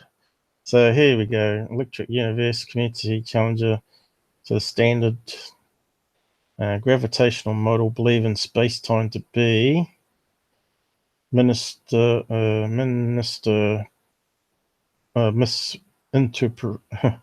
misrepresentation of the universe, which is what I was saying. I was reading it as two words. Anyway, the things we see in the cosmos, from large-scale filamentary structures connecting galactic clusters to Earth's climate and meteorology, are plasma phenomena driven by electromagnetic forces. In fact, even gravity can be seen as a manifestation of electromagnetic forces, as shown by Will Thornhill, his EU 2015 conference, Long Path to Understanding Gravity. Electric universe theory is not the only challenger to standard gravity theories. However, many gravity-based theories also challenge the mainstream from within their own community. It is unfortunate we have a separation of communities, all since it is scientific progress that suffers. Nevertheless, alternative ideas still abound, and theories often comport more with EU theory than with their parent gravitational model. And this guy's theory here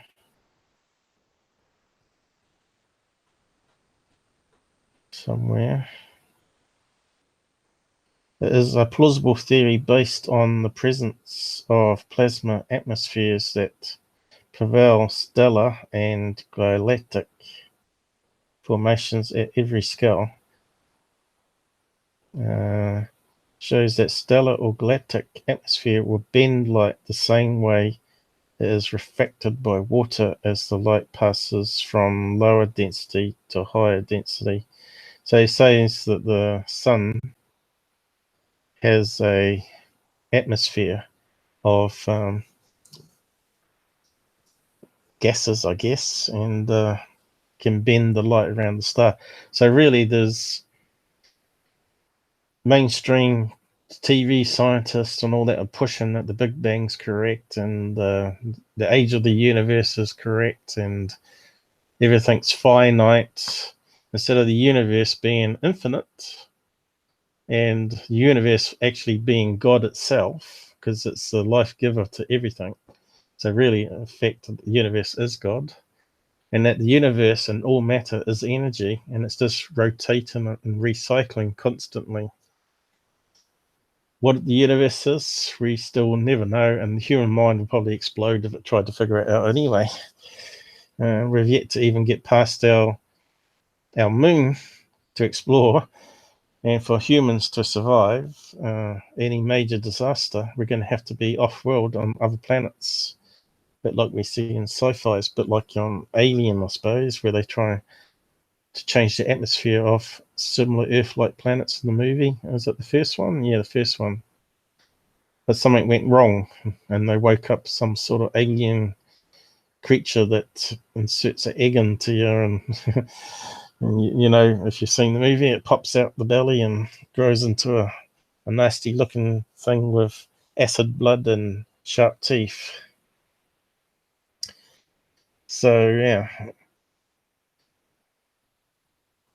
so I'll post that link in the site.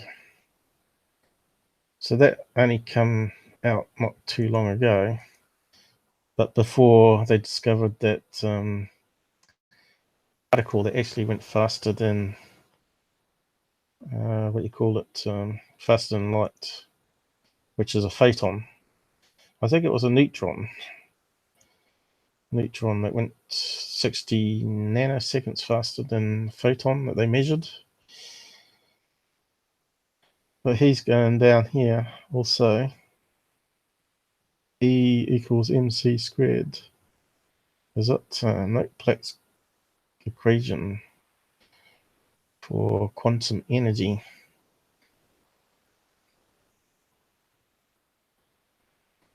General relativity is the stalwart theory behind almost all theoretical astrophysics. Einstein proposed gravitational lensing as one of the three tests. Standard of interpretation of redshift is a measure of recessional velocity is another. Refraction theory could pull both of these legs out from the old rickety three-legged, it's not scrolling, stool. So yeah. So you never hear about these alternative theories because it's not pushed by the universities and mainstream media. In fact, I kind of recall there was a documentary called Big Bang is Wrong, and the guy on it was saying that he was trying to confirm the redshift part of it, and his conclusion was totally opposite to everybody else's, and basically he lost his job at the university because they couldn't have anything that went against the Big Bang because they'd lose their funding. Go and find the video. It's out there somewhere. It's worth having a watch of it. Also, I'll bring up this other document I have.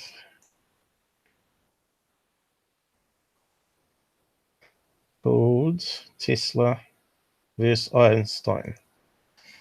Now, Tesla, when you start reading it, actually knew all the stuff they're finding out now, that particles could go faster than light. The thing with Tesla, he was an inventor and he was an experimenter. He played around with stuff and figured out stuff, or maybe like a lot of science that's discovered by accident, like penicillin for antivirus and all that sort of stuff that they use nowadays. There's a lot of reading on this one, but it was a link I posted on my Tesla doco, and I used parts of it to connect to all the other stuff I had. So I'll just post it down the side as well. It's a good one to read, but I'll read out some of it. But I get a bit tongue twisted or mispronounce things, but you have to put up with it.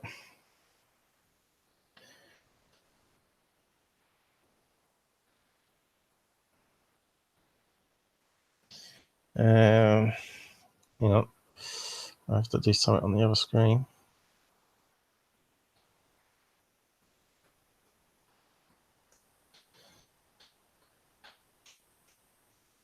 I know they were doing some big experiment recently.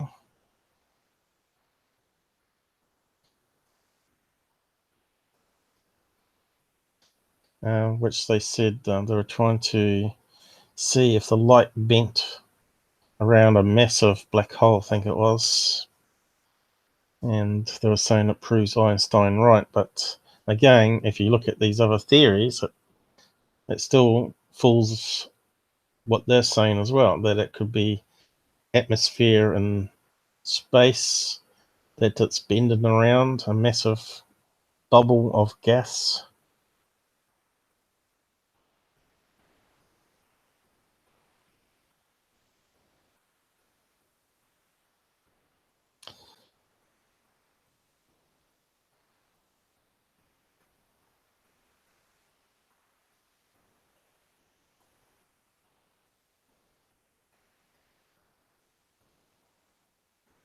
Yeah, there was, I don't know what black hole it was now, but there was an article.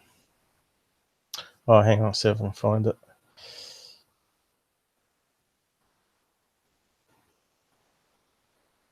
Come out 4 days ago, I think. It doesn't really prove anything from. It's just more theories. Is you can't rule out one guy's theory for another. There we go here.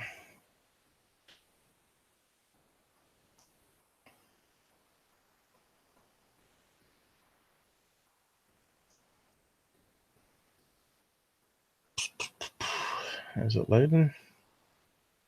Everything's going slow. This one here, I'll post that one down the side too. So Einstein may not have been right.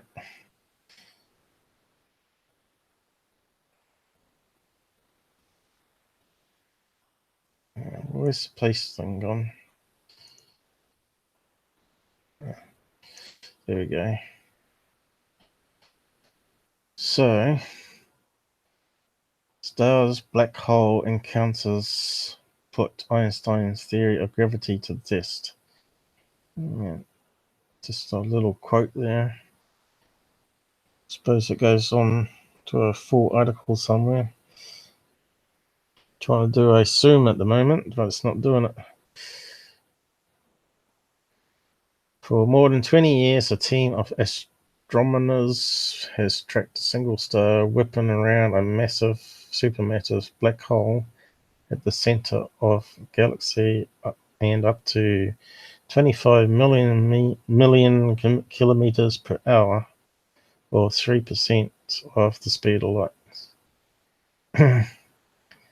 Now the team says the close encounters has put Einstein's theory of gravity to its most rigorous test yet for massive objects with the light from the star stretched in a way not prescribed by Newtonian gravity.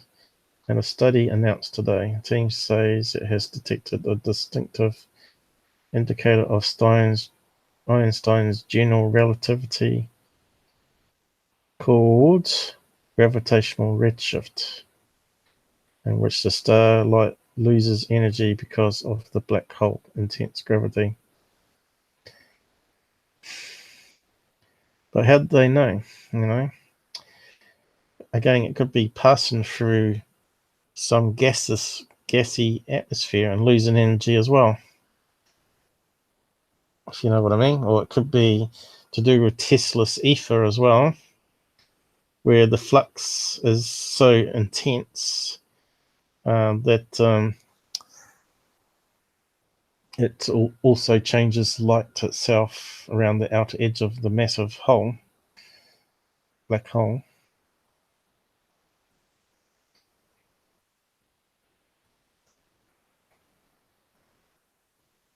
But if we go through this Tesla documentary, hang on, someone's beeping me. Better see who it is.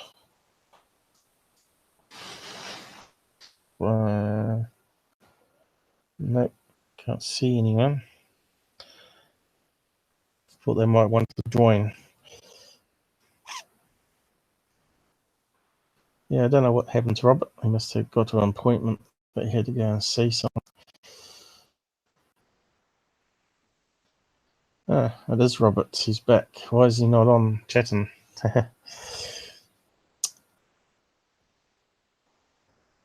Anyway, go back to this document here. There's some interesting bits in it.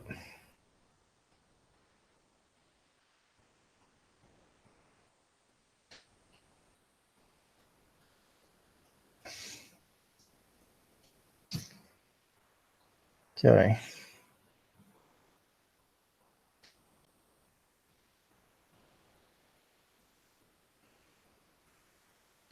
The fact that Tesla was also a physicist who studied in college such courses as analytic geometry or experimental physics and higher mathematics. In his early 1890s lectures at Columbia University, Chicago's Welfare, and at the Royal Societies in Paris and London, ideas of Isaac Newton and Lord Kelvin, Tesla demonstrated and discussed the structure of atoms as being similar to solar systems and wave-like and particle-like aspects to what later became known as the photon. Colleagues he lectured before and corresponded with included many Nobel Prize winners like, oh god, a load of list of names here. Ernest Rutherford, who's from New Zealand. There's quite a few names there. Hertz, Herman. As far as I know, no standard text on the history of physics mentions Tesla, even though these ideas would lead to a Nobel Prize.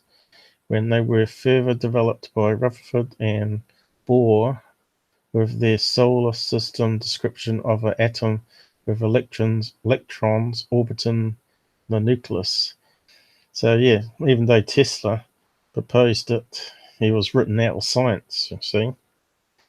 Einstein's discovery of the photoelectric effect, which was equivalent to Tesla's wave and particle-like description of light. However, another idea which Tesla discussed was abandoned by modern physicists, and that was the concept of the all-pervasive ether. This led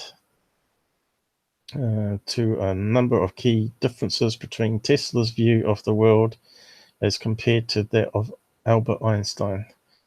Tesla disagreed with the findings of Einstein's theory of relativity in a number of ways. As far back as the turn of the century, Tesla thought that he had interpreted cosmic rays emanating from the sun that attained velocities vastly exceeding that of light. In the last decade of his life, he also claimed that these cosmic rays could be harnessed to generate electrical power. Tesla also saw radioactivity as evidence of the material body absorbing energy as much as it was giving it up. So that's very interesting.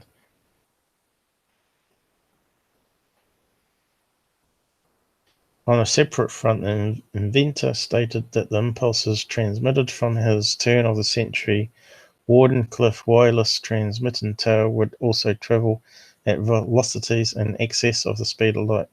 He likened the effect to the moon's shadow spreading over the Earth.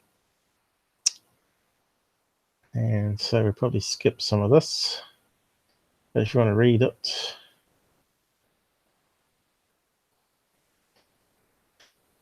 it's very interesting website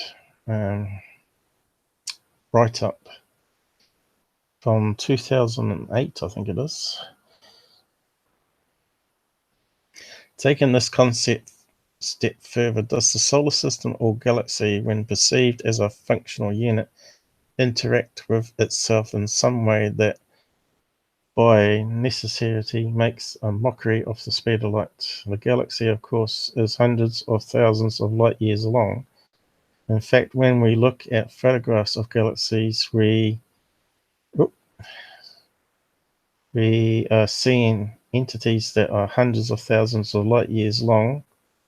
Certainly these systems have a orthogonal stability and also angular momentum which exists as a G-stat, G-stalt, totally in a realm that is easily transcends the speed of light and therefore in a sense violates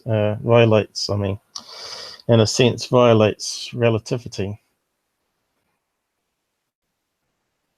So why have we got people in the UFO field blabbing on about Einstein and space-time when we've got all this other aspect that's been around for a long time and it still hasn't been debunked? It's sort of just been suppressed, just ignored because of the Big Bang scientists, as I call them. So have we got people watching? No. It's all right, they can watch it later. So what's it say here? Concrete proof that relativity can be violated can be found in George Gommel's watershed book, 30 Years That Shook Physics. One of the founding fathers of quantum physics tells us that in the mid-1920s, Goldsmith and Uhlenbeck, German scientists obviously, discovered not only that electrons were auto-rotating, but also that they were spinning at 1.37 times the speed of light. So there you go. Violated was Einstein's principle that nothing could travel faster than the speed of light. So it goes on a bit there.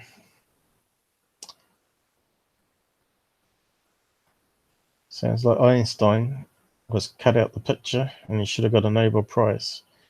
Probably a couple of them, probably. Structure of the ether. Now, I'll talk about more on this in the documentary I did called Tesla. But I also look at other things that connect it all. On a body as large as the Sun, it would be impossible to project a disturbance of this kind, radio broadcast, to any considerable distance except along the surface. It might be inferred that I am alluding to the curvature of space supposed to exist according to the teachings of relativity, but nothing could be further from my mind. I hold that space cannot be curved for the simple reason that it can have no properties. It might as well be said that God has properties. He has not, but only attributes, and these are our own making. Of properties we can only speak when dealing with matter. Fill in the space. To say that in the presence of large bodies space becomes curved is equivalent to stating that something can act upon nothing. I, for one, refuse to subscribe to such a view.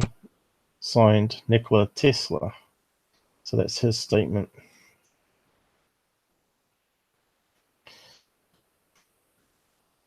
But what's strange is Einstein and Tesla were actually quite good mates. And Tesla was actually in favor of the ether of what Tesla had been researching. And he changed it at the last minute to what we know now today. And it talks about it in the article here, further on at the bottom.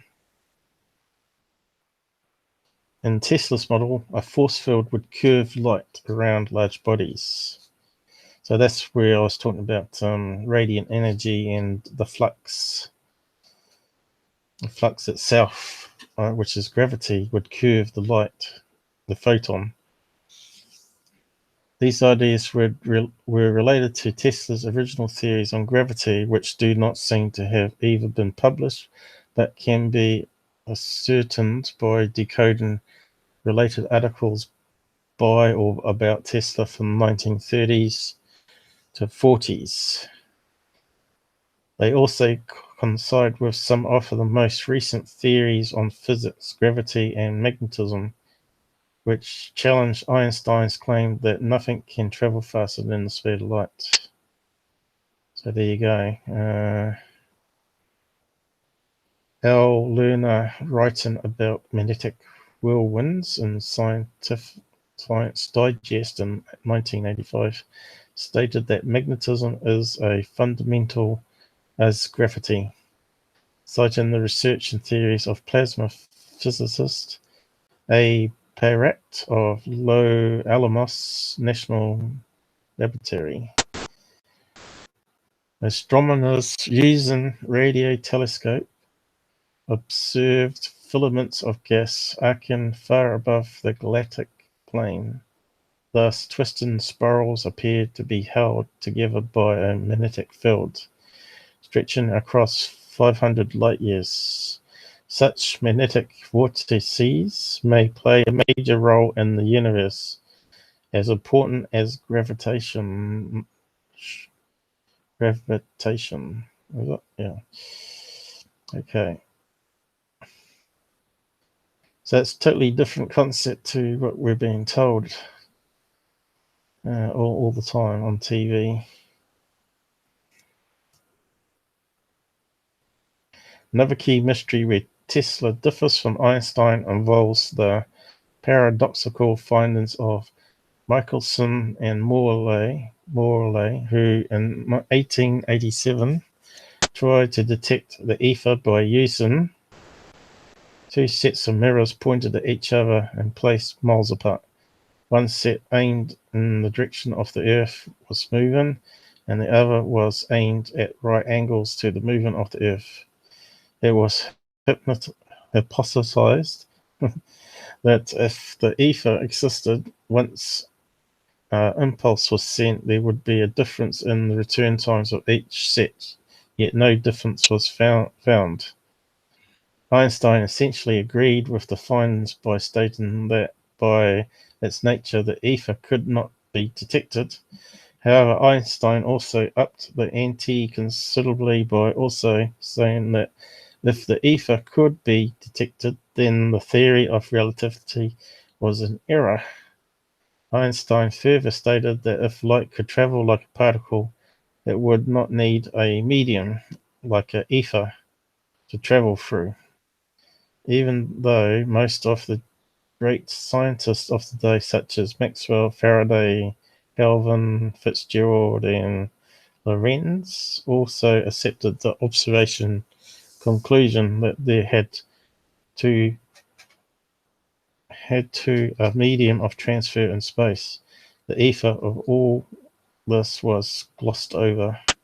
This led to a general acceptance conclusion that the ether did not exist, and that the situation today, a few centuries later, it would take Einstein 15 years before he addressed this glaring misconception, but damage had already been done. In 1920, lecturing at University of Leiden on the topic ether and the theory of relativity, Einstein stated outright that the ether did exist. So there you go. Einstein was agreeing with it, that it was necessary as a medium of transfer because light also had wave-like properties. He even wrote Lares to clarify this point, but by now the damage had been done. This lecture received little notice. It was ignored in Roland Clark's Watershed biography on Einstein, published in 1971. And so the 20th and early 21st centuries involved in such a way to dismiss entirely the ether theory. So there you go. Is anyone with us? We've got a couple of people watching. Who's out there? Say hello down the side. Do you believe that our science has been corrupted in what we're taught in schools? I know some electrical theories, right-hand rule, and all that sort of go against certain things that are not true. So you just fit it for the model that you want, but when the model's bigger, the equations don't work. It's a bit like Newton's gravity. It doesn't work once you go off Earth. As soon as you go into galaxies and spiral galaxies and all that. And we still don't know what the full model of the atom is, of course, and we've got no way that we can view it. Basically, what they do is they look at a material and bounce electrons off it, and the computer forms works out all the bounced angles and forms a picture. That's what they do at CERN as well. They sort of have these detector shields where they measure what particles touch the plates, I guess, and they represent it as like a spiky chart where the particles come from.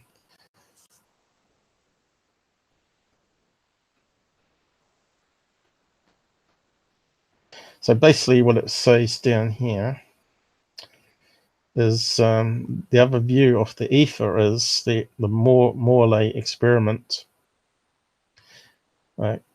Could be that the ether itself controls the speed of light. So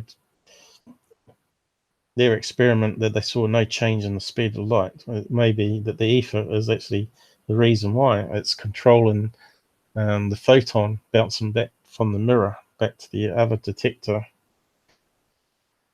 It says down here somewhere anyway, without reading out the whole thing.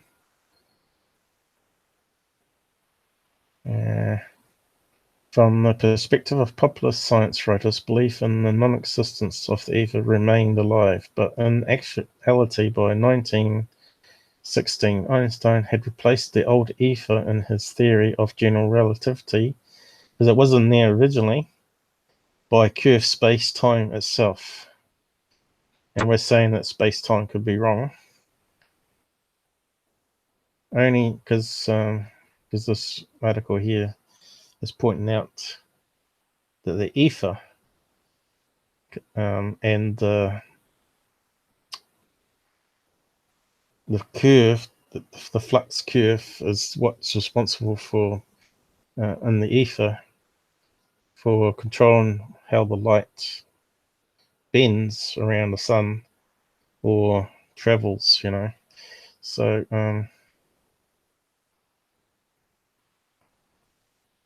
So no longer a medium in a three-dimensional space, but four-dimensional non-Euclidean, how do you say that one? Euclidean curved space-time. It was the idea that it was completely unacceptable to Tesla, and he criticized Einstein in the 1930s because of it. So it goes on a bit here.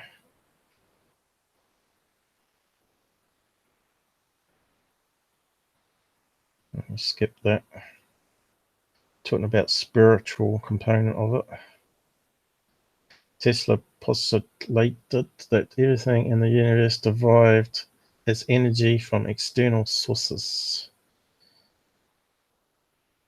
This corresponded to his model of the automata, or remote-controlled robots, which receive commands from the electrician and also of himself, that is, the human condition itself.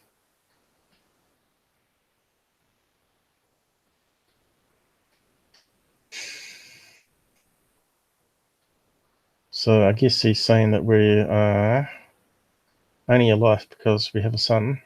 All energy comes from the sun, and the sun gets this energy. So the sun also pulls energy from the ether. That's why it doesn't break down as fast as we think it does. And the explosions in space may even be something different to what we think is going on. You got the brown suns and the dying suns, black suns. There could be other ways to look at it.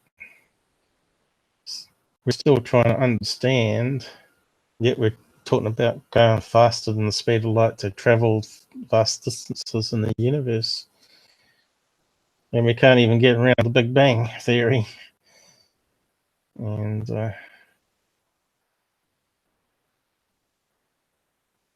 smashing atoms. Tesla also differed from Einstein and the quantum physicists in his view of structure of the elementary particles and possible consequences caused by the smashing of atoms. I have disintegrated atoms in my experience with a high potential vacuum tube, operating it with pressures ranging from 4 million to 18 million volts. That's quite a lot. But as to atomic energy, my experimental observation has shown that the process of disintegration is not accompanied by liberation of such energy as might be expected from present theories. To Tesla, the theory of relativity was just a mess of error and deceptive ideas violently opposed to the teachings of great men of science of the past, and even to common sense. The theory wraps all these errors and fallacies and clothes them in magnificent mathematical garb, which fascinates and dazzles and makes people blind to the underlying error. The theory is a beggar clothed in purple, whom ignorant people take care for a king. Its opponents are very brilliant men. They are metaphysics rather than scientists, written a decade before the explosion of the atomic bomb, and ignoring the space curvature data from 1919 ellipse, which supported Einstein's idea that space was curved around large bodies such as stars. Tesla suggested that the existence of a force field would account for the same mathematical results. Thus, Tesla bravely concluded, not a single one of the relativity propositions has been proved. So there you go. So he's talking about the force field, which is part of the ether and the flux from it. So if you apply that to the UFO field, it's got a lot of ideas in here, talking about force fields. How do UFOs pass people through ceilings? So there's other energies out there that Tesla's talking about, which he was trying to experiment with, and got closed down by the bankers because he was trying to give free energy. Unfortunately, we could have a different world today if they just gave him all the things he needed. But obviously, greed and stupidity in our world we live in has slowed down what we do. But if you have a look over the last 150 years, look how fast our technology has skyrocketed since Tesla powered our homes with AC. This sort of grew real fast from that point on. Once we had electrical devices and circuits, silicon wafers, it's just going to keep on exponentially growing. As we talked in the live stream a few episodes back, we were talking about D-wave quantum computers. So is there anything else here? Gravity. Concerning the curvature of space, Einstein versed the idea of a force field. I've discussed this point with Edwin Gora, Professor Emeritus from Providence College, whose teachings include Werner Heisenberg and Arnold blah blah blah, agreed that the two concepts might actually be different viable ways of describing the same thing. Both Tesla and Einstein are trying to describe the fundamental structure of space and its relationship to the consistency of light speed and gravity.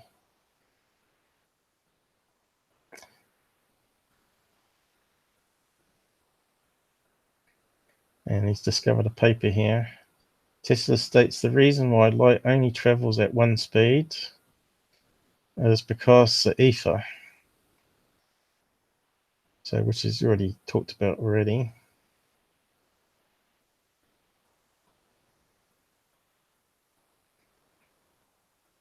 And he's dropping lots of names there.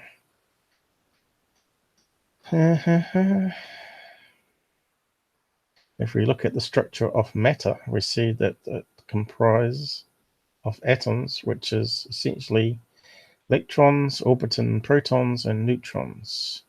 But neutrons are, by definition, protons switched to electrons.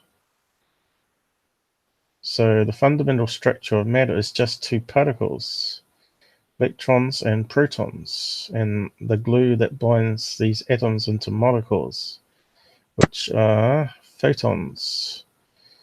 These particles spin, which keeps them spinning. Oh no, hang on. These particles spin. What keeps them spinning? Ether theory suggests that elementary particles are absorbing ether all the time to remain their spin. And when they do this, they emanate the absorbed energy as electromagnetic fields. This is the link between gravity and electromagnetism. So it's absorbing from the ether. And that's what I was talking about, the ether being really dark matter, and it's releasing dark energy, which is being absorbed by the atoms, which keeps them spinning. And the flux itself is what gravity is, which is what they're saying here. Electromagnetic fields and magnetism.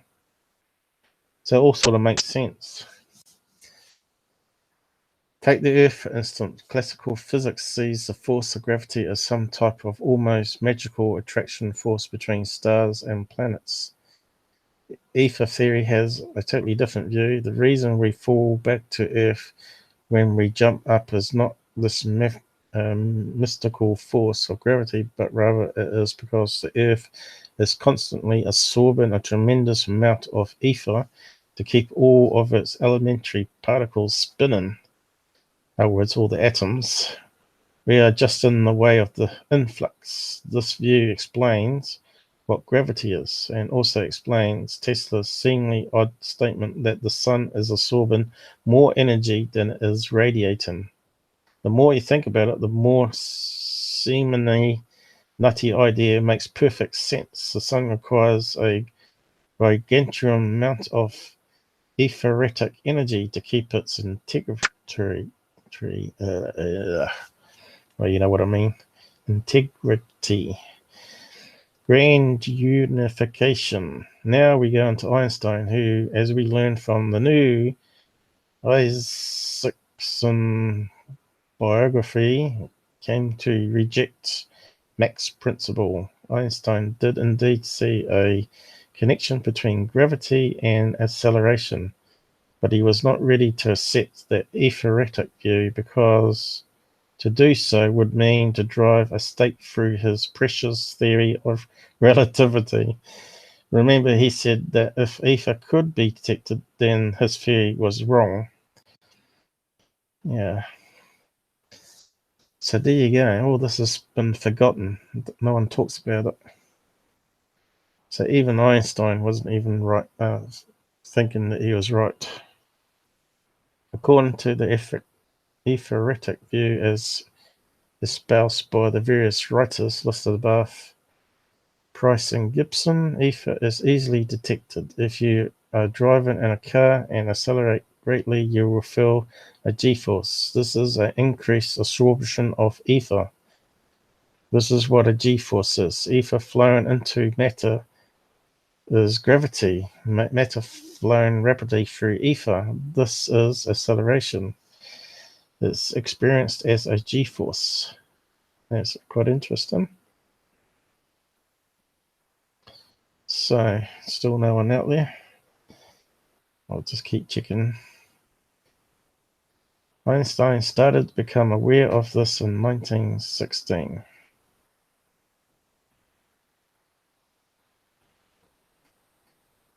So it goes on a bit.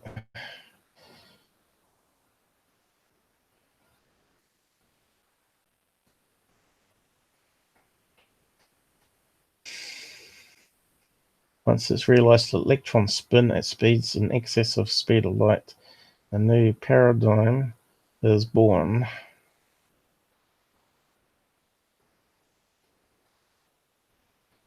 The influx is what gravity is. As ether is absorbed, two things happen. The process enables the elementary particles to maintain their spin. Simultaneously, this etheric energy probably stemming from what some physicists call the zero-point energy realm, which is a vast reservoir of untapped energy, is transformed into electromagnetic energy. This grand unification, Einstein's dream of how to combine gravity with electromagnetism. Tesla understood ether theory a lot better than Einstein did, but obviously Tesla also did not truly understand the ramification of Einstein's famous equation, E equals mc squared. He dismissed it as a mathematical poppycock. He had lived a few years more to see the explosion of the atomic bomb. Tesla would have been forced to evaluate what he had discarded, and had Einstein re-evaluated the full ramification of Tesla's ether theory, he may have been able to achieve the grand dream of unifying gravity with electromagnetism, a process explained by a full understanding of the ether theory. So what they're saying is they're both brilliant men in their own right, but they both got things slightly wrong, and together they would have been a good team.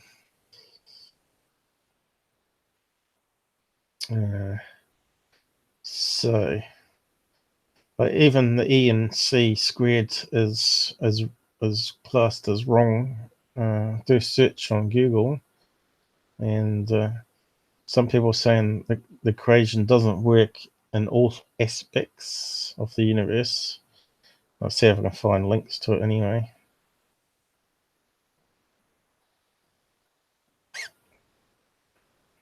So that was pretty much most of the article, I think. Yep. It's a very good article, that sort of gives you a wake-up call, I think. So if you go and do some searchings, because you've got to question science, question everything. Politicians, politics, UFO, sightings, doesn't matter what it is. Then you get some interesting stuff, just like that last article. Now, if it wasn't for me, you might not have known about it, you see. So me bringing it to your attention may change your whole world view of how things work. So if you now do a search on, how are we going for time anyway? What is the time? Yes, that late already. Let's restart at 9:30. 2.5 hours. We're yapping. So research on E equals MC2. It's wrong. See what people are saying about it.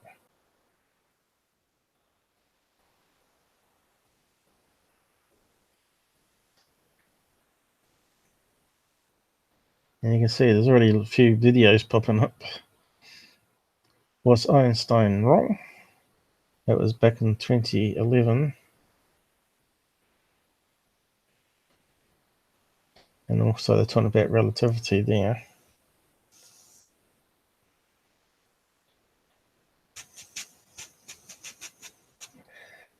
I think it's right, but it's almost right. It might be that light speed times 2, which is not quite right. But really, what it's saying is energy equals matter, and matter can be made into energy. That's why you split atoms, you get energy out. So all that energy is absorbed, I suppose. It has heat, radio frequencies back into other atoms,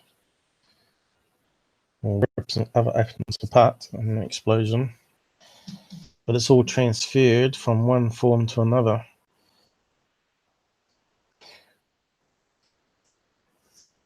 And of course, they say the sun is what makes all our heavy elements, and when the sun explodes, it spreads it out, and they form planets, iron, and all that. There's a lot of theories out there, anyway.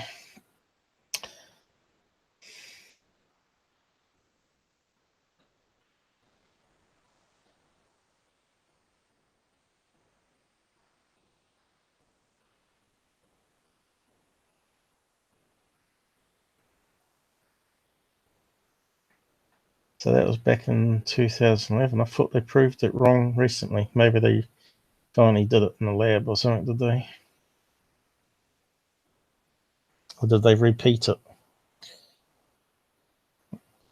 Or was it old finding that was recycled?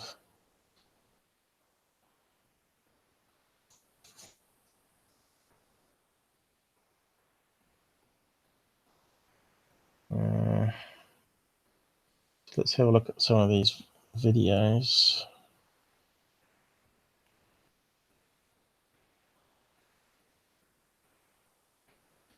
That one there. It looks like a chat thing here.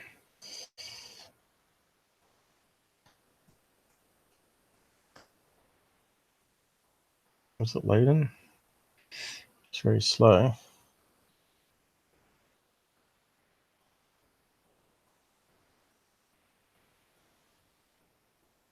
You got any drink left? Nope.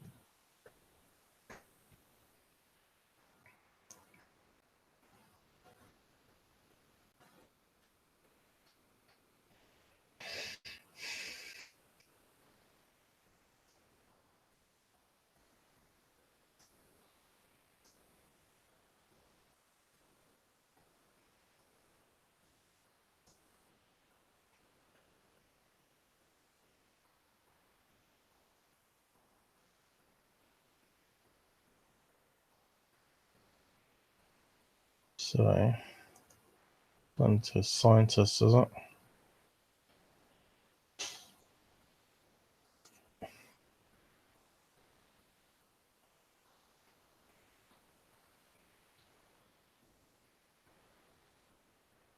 So, where does it prove it wrong?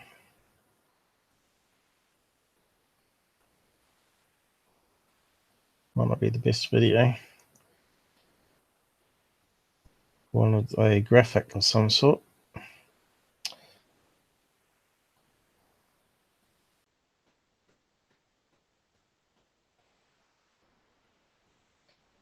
That one's not very good.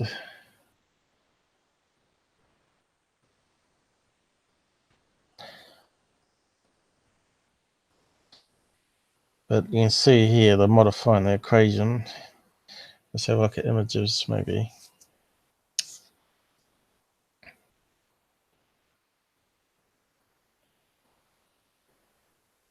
So there you go, there's a graphic. E squared equals mc squared to the power of square plus pc squared explains all. So maybe Einstein's not entirely correct then.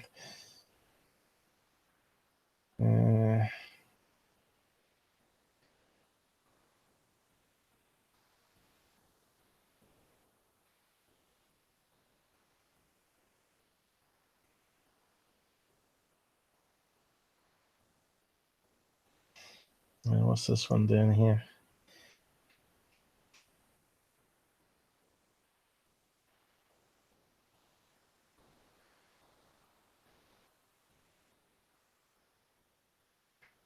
So mass equals energy divided by the speed of light.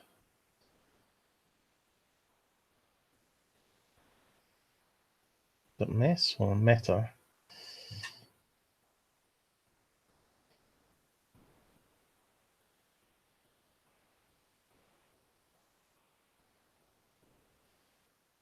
And there's one of the long equation.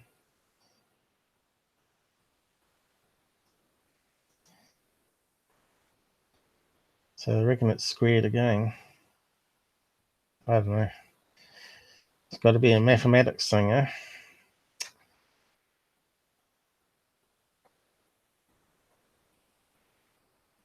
So what videos was there?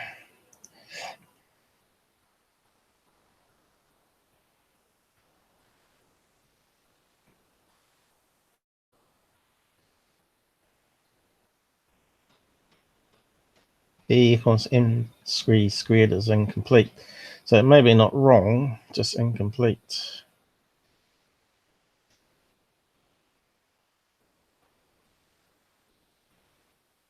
But how does that change things?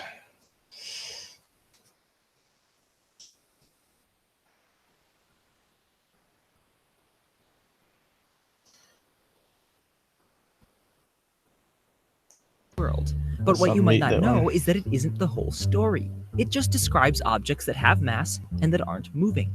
The full equation is E squared equals mc squared plus p times c squared, where p represents the momentum of the object in question. This might all seem a bit confusing, but in fact you can draw it as a right triangle with sides E, mc squared, and p times c. And just use the Pythagorean theorem, a squared plus b squared equals c squared, to give you the equation. Also, from here it's clear to see that for an object that isn't moving and thus doesn't have any momentum, and thus p is 0, we get back our good old friend E equals mc squared. On the other hand, if the particle in question is massless, like light, then mass is 0, and we get E equals p times c. This tells us that the energy of a massless particle, like a photon of light, is the same as its momentum, up to a factor of the speed of light. In fact, the closer the energy of something is to p times c, the closer that something is to behaving like light. I mean, look here, this tiny little bit of mass is hardly mass at all. Anyway, as an example, the speed of light times the ratio of the object's momentum to energy, or pc over e. If your momentum increases, p times c gets closer and closer to equaling your energy, so their ratio gets closer and closer to being 1, and your speed gets closer and closer to light speed. But because of that tiny mass, the momentum side of the triangle will always be a little bit smaller than the energy side. No matter how hard you try to increase your momentum, it never quite gets to the point where p times c equals your energy, and thus your velocity can never quite reach the speed of light, all because the hypotenuse of the right triangle is longer than its legs.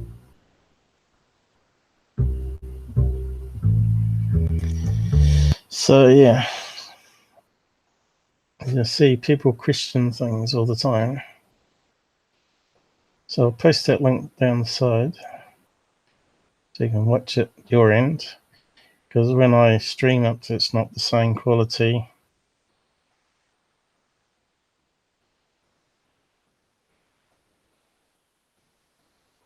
And it gives some promotion to the site that we used. 2-minute clip. Physics. What sort of stuff do they have?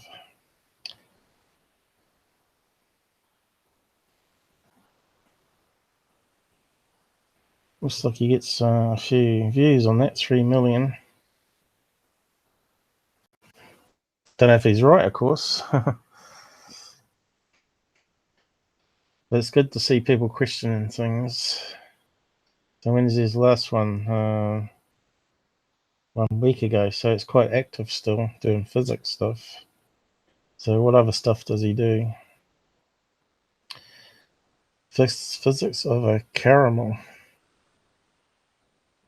Sugar. Feynman's Lost Lecture. I actually did a book review that Feynman wrote. It's hilarious. You should download it. You can find it as a PDF, or buy the book if you like a paper book. But he's a funny man and a clever man too. Extraterrestrial cycloids, where are they on Europa? So he's looking at space photographs. So relativity of simultaneity. Never faster than light, so that must be relativity. Special relativity.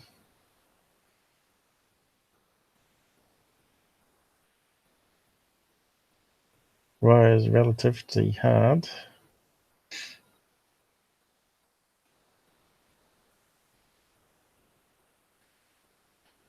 So it's probably got some interesting stuff there. Go and check him out.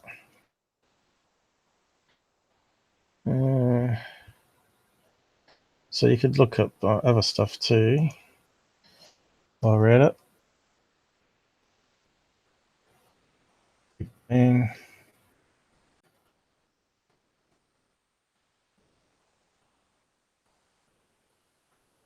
it's wrong. A few videos on that, no doubt. Of course, that makes Hawkins possibly wrong too. Not a lot of people I know are impressed with Hawkins, actually. They think he just took other people's ideas and tried to make it his own, trying to merge them together and stuff. String theory and Einstein's theory. What's wrong with the Big Bang Theory? Isn't that the TV show though? Space-time T-shirt. Were scientists wrong about the Big Bang? So these will be 4 years old, 2 years ago. Keeps bringing out that stupid comedy sort of ruins it all. So he's a Big Bang scientist, this guy here, the Japanese dude.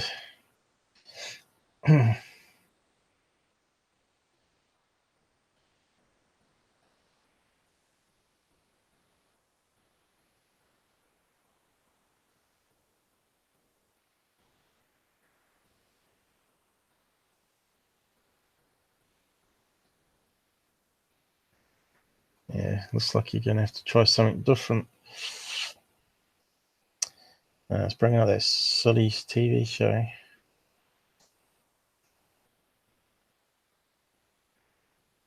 "9 years ago, Big Bang is wrong." So people have been debating it for a long time. It shows that our ideas of expand in space and the Big Bang are wrong. So that was 9 years ago. So has he been debunked since? Don't know.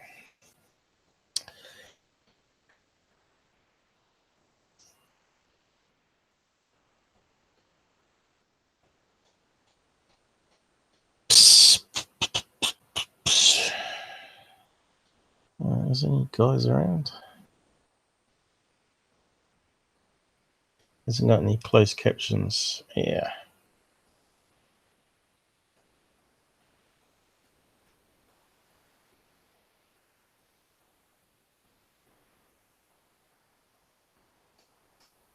He's talking about redshift.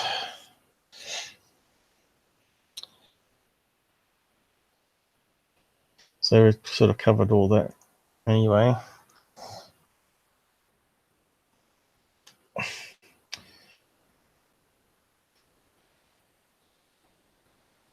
Big Bang and the multi-universe. Even that's debated whether we've got multi-universes. Big Bang is a Hawkins wrong theory. So I was just talking about Hawkins too.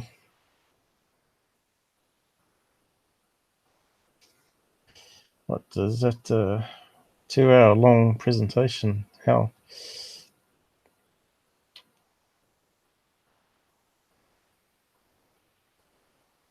No closed captions for it.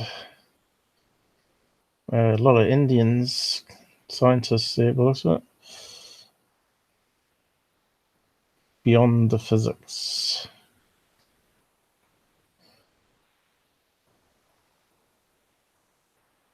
So it's not going to be a quick one to look at.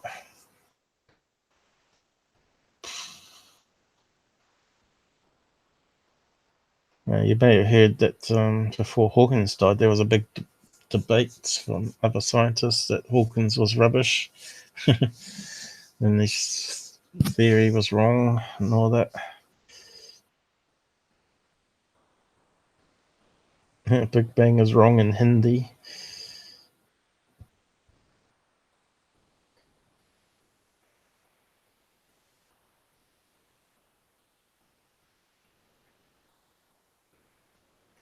So, yeah. Well, that's all I was going to cover on the Big Bang and all that anyway. And gravitational lensing. I find it all interesting.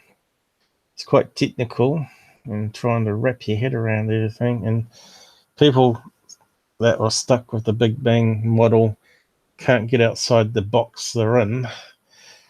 And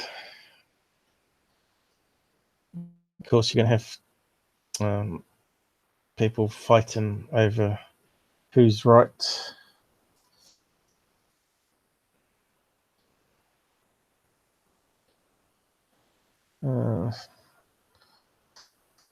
Might just wrap it up there, actually. I thought I might have someone to talk to. Maybe someone. I was trying to get Vern on. He's seen a lot of UFO sightings, so he would be a good one to have a listen to. I was hoping to get him on with Il from MUFON because he might be able to relate some of the sightings to some of his cases that he's done. He's probably done thousands. Don't think Vern's about. He's probably working, unfortunately. Probably come on probably in 3 hours. What's the time now? One in the morning here, almost. So yeah, maybe we can arrange him to come on sometime. Talk about his UFO sightings. He's had some crazy stuff happen. So I'm just going to wind down, I suppose. Maybe do another stream tomorrow or the next day. I'll see how it goes.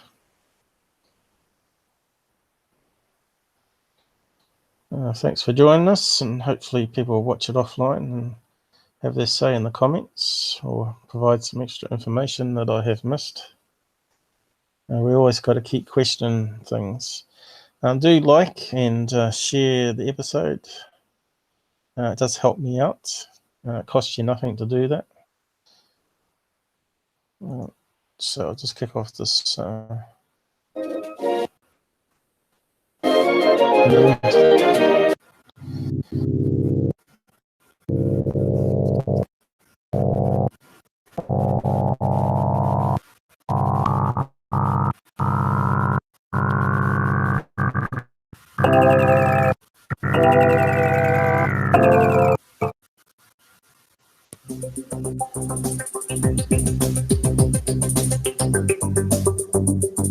Good night, everybody.